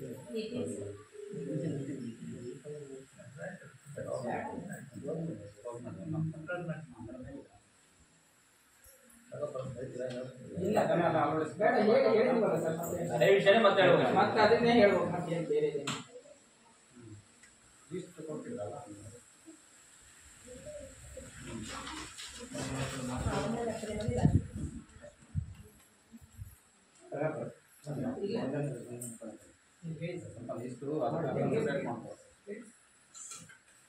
ಇದುವರೆಗೂ ಸಮಗ್ರ ಶಿಕ್ಷಣ ಯೋಜನೆ ಸಾಮಾಜಿಕ ಪರಿಶೋಧನೆ ಕಾರ್ಯಕ್ರಮದಲ್ಲಿ ಯಶಸ್ವಿಯಾಗಿ ತಾವೆಲ್ಲರೂ ಭಾಗವಹಿಸಿದ್ರಿ. ಈ ಕಾರ್ಯಕ್ರಮದ ಪ್ರಮುಖ ರೂವಾರಿಯಾಗಿರ್ತಕ್ಕಂಥ ನಾಗೇಶ್ ಸರ್ ಹಾಗೂ ಮತ್ತೆ ಕಾರ್ಯಕ್ರಮವನ್ನು ನೋಡಲ್ ಅಧಿಕಾರಿಯಾಗಿರ್ತಕ್ಕಂಥ ನಮ್ಮ ನಿತಿನ್ ಸರ್, ದೇವರಾಜ್ ಸರ್, ನಮ್ಮ CRP ನಾಗೇಶ್ ಸರ್ ಅವರು, ತಾವೆಲ್ಲರೂ ಪೋಷಕರು ಹೆಚ್ಚಿನ ಸಂಖ್ಯೆಯಲ್ಲಿ ಭಾಗವಹಿಸಿದ್ದೀರ. ರಂಗಪ್ಪನವರು, ನವೀನ್ ಅವರು, ರವಿ, ನಾಗರಾಜ್, ಈ ಒಂದು ಕಾರ್ಯಕ್ರಮದ ಎಲ್ಲ ಪ್ರಮುಖ ಅಂಶಗಳನ್ನು ಓದಿ ನಮ್ಮೆಲ್ಲರ ಕಿವಿಗಳಿಗೆ ಆ ವಿಷಯಗಳನ್ನು ತಂಪೇರಿರ್ತಕ್ಕಂಥ ನಳಿನ ಮೇಡಮ್ ಅವರು ಒಂದು ಭಾಳ ಅಚ್ಚುಕಟ್ಟಾಗಿ ಈ ಕಾರ್ಯಕ್ರಮ ನೆರವೇರಿದೆ. ತಮ್ಮೆಲ್ಲರ ಸಹಕಾರಕ್ಕೆ ಮತ್ತೊಮ್ಮೆ ಕಳಕಳಿಗೆ ಇದು ಮಾಡ್ತಾ ಭಾಳ ವಿಶೇಷವಾಗಿ ಕಾರ್ಯಕ್ರಮ ನೆರವೇರಿದೆ. ಈ ಒಂದು ಸಾಮಾಜಿಕ ಪರಿಶೋಧನೆ ಅತ್ಯುತ್ತಮವಾದ ಕಾರ್ಯಕ್ರಮ ನೆರವೇರಿಸಿಕೊಡಿದೆ. ನಿಮ್ಮೆಲ್ಲರಿಗೂ ನಮ್ಮ ಶಾಲೆ ಪರವಾಗಿ, ಗ್ರಾಮಸ್ಥರ ಪರವಾಗಿ, ನಮ್ಮ ಮಕ್ಕಳ ಪರವಾಗಿ, STMCಯ ಹಾಗೂ ಗ್ರಾಮದ ಸರ್ವರ ಪರವಾಗಿ ವಂದನೆಗಳನ್ನು ಸಲ್ಲಿಸ್ತೇನೆ. ಈ ಕೊನೆಯದಾಗಿ ಮಕ್ಕಳಿಂದ ನಾವು ರಾಷ್ಟ್ರಗೀತೆಯನ್ನು ಹೇಳ್ತಾ ಈ ಕಾರ್ಯಕ್ರಮ ಮುಗಿಸ್ತಾ ಇದ್ವಿ. ರಾಷ್ಟ್ರಗೀತೆ ಪುರಾಣ ರಾಷ್ಟ್ರಗೀತೆ ಪುರಾಣ ರಾಷ್ಟ್ರಗೀತೆ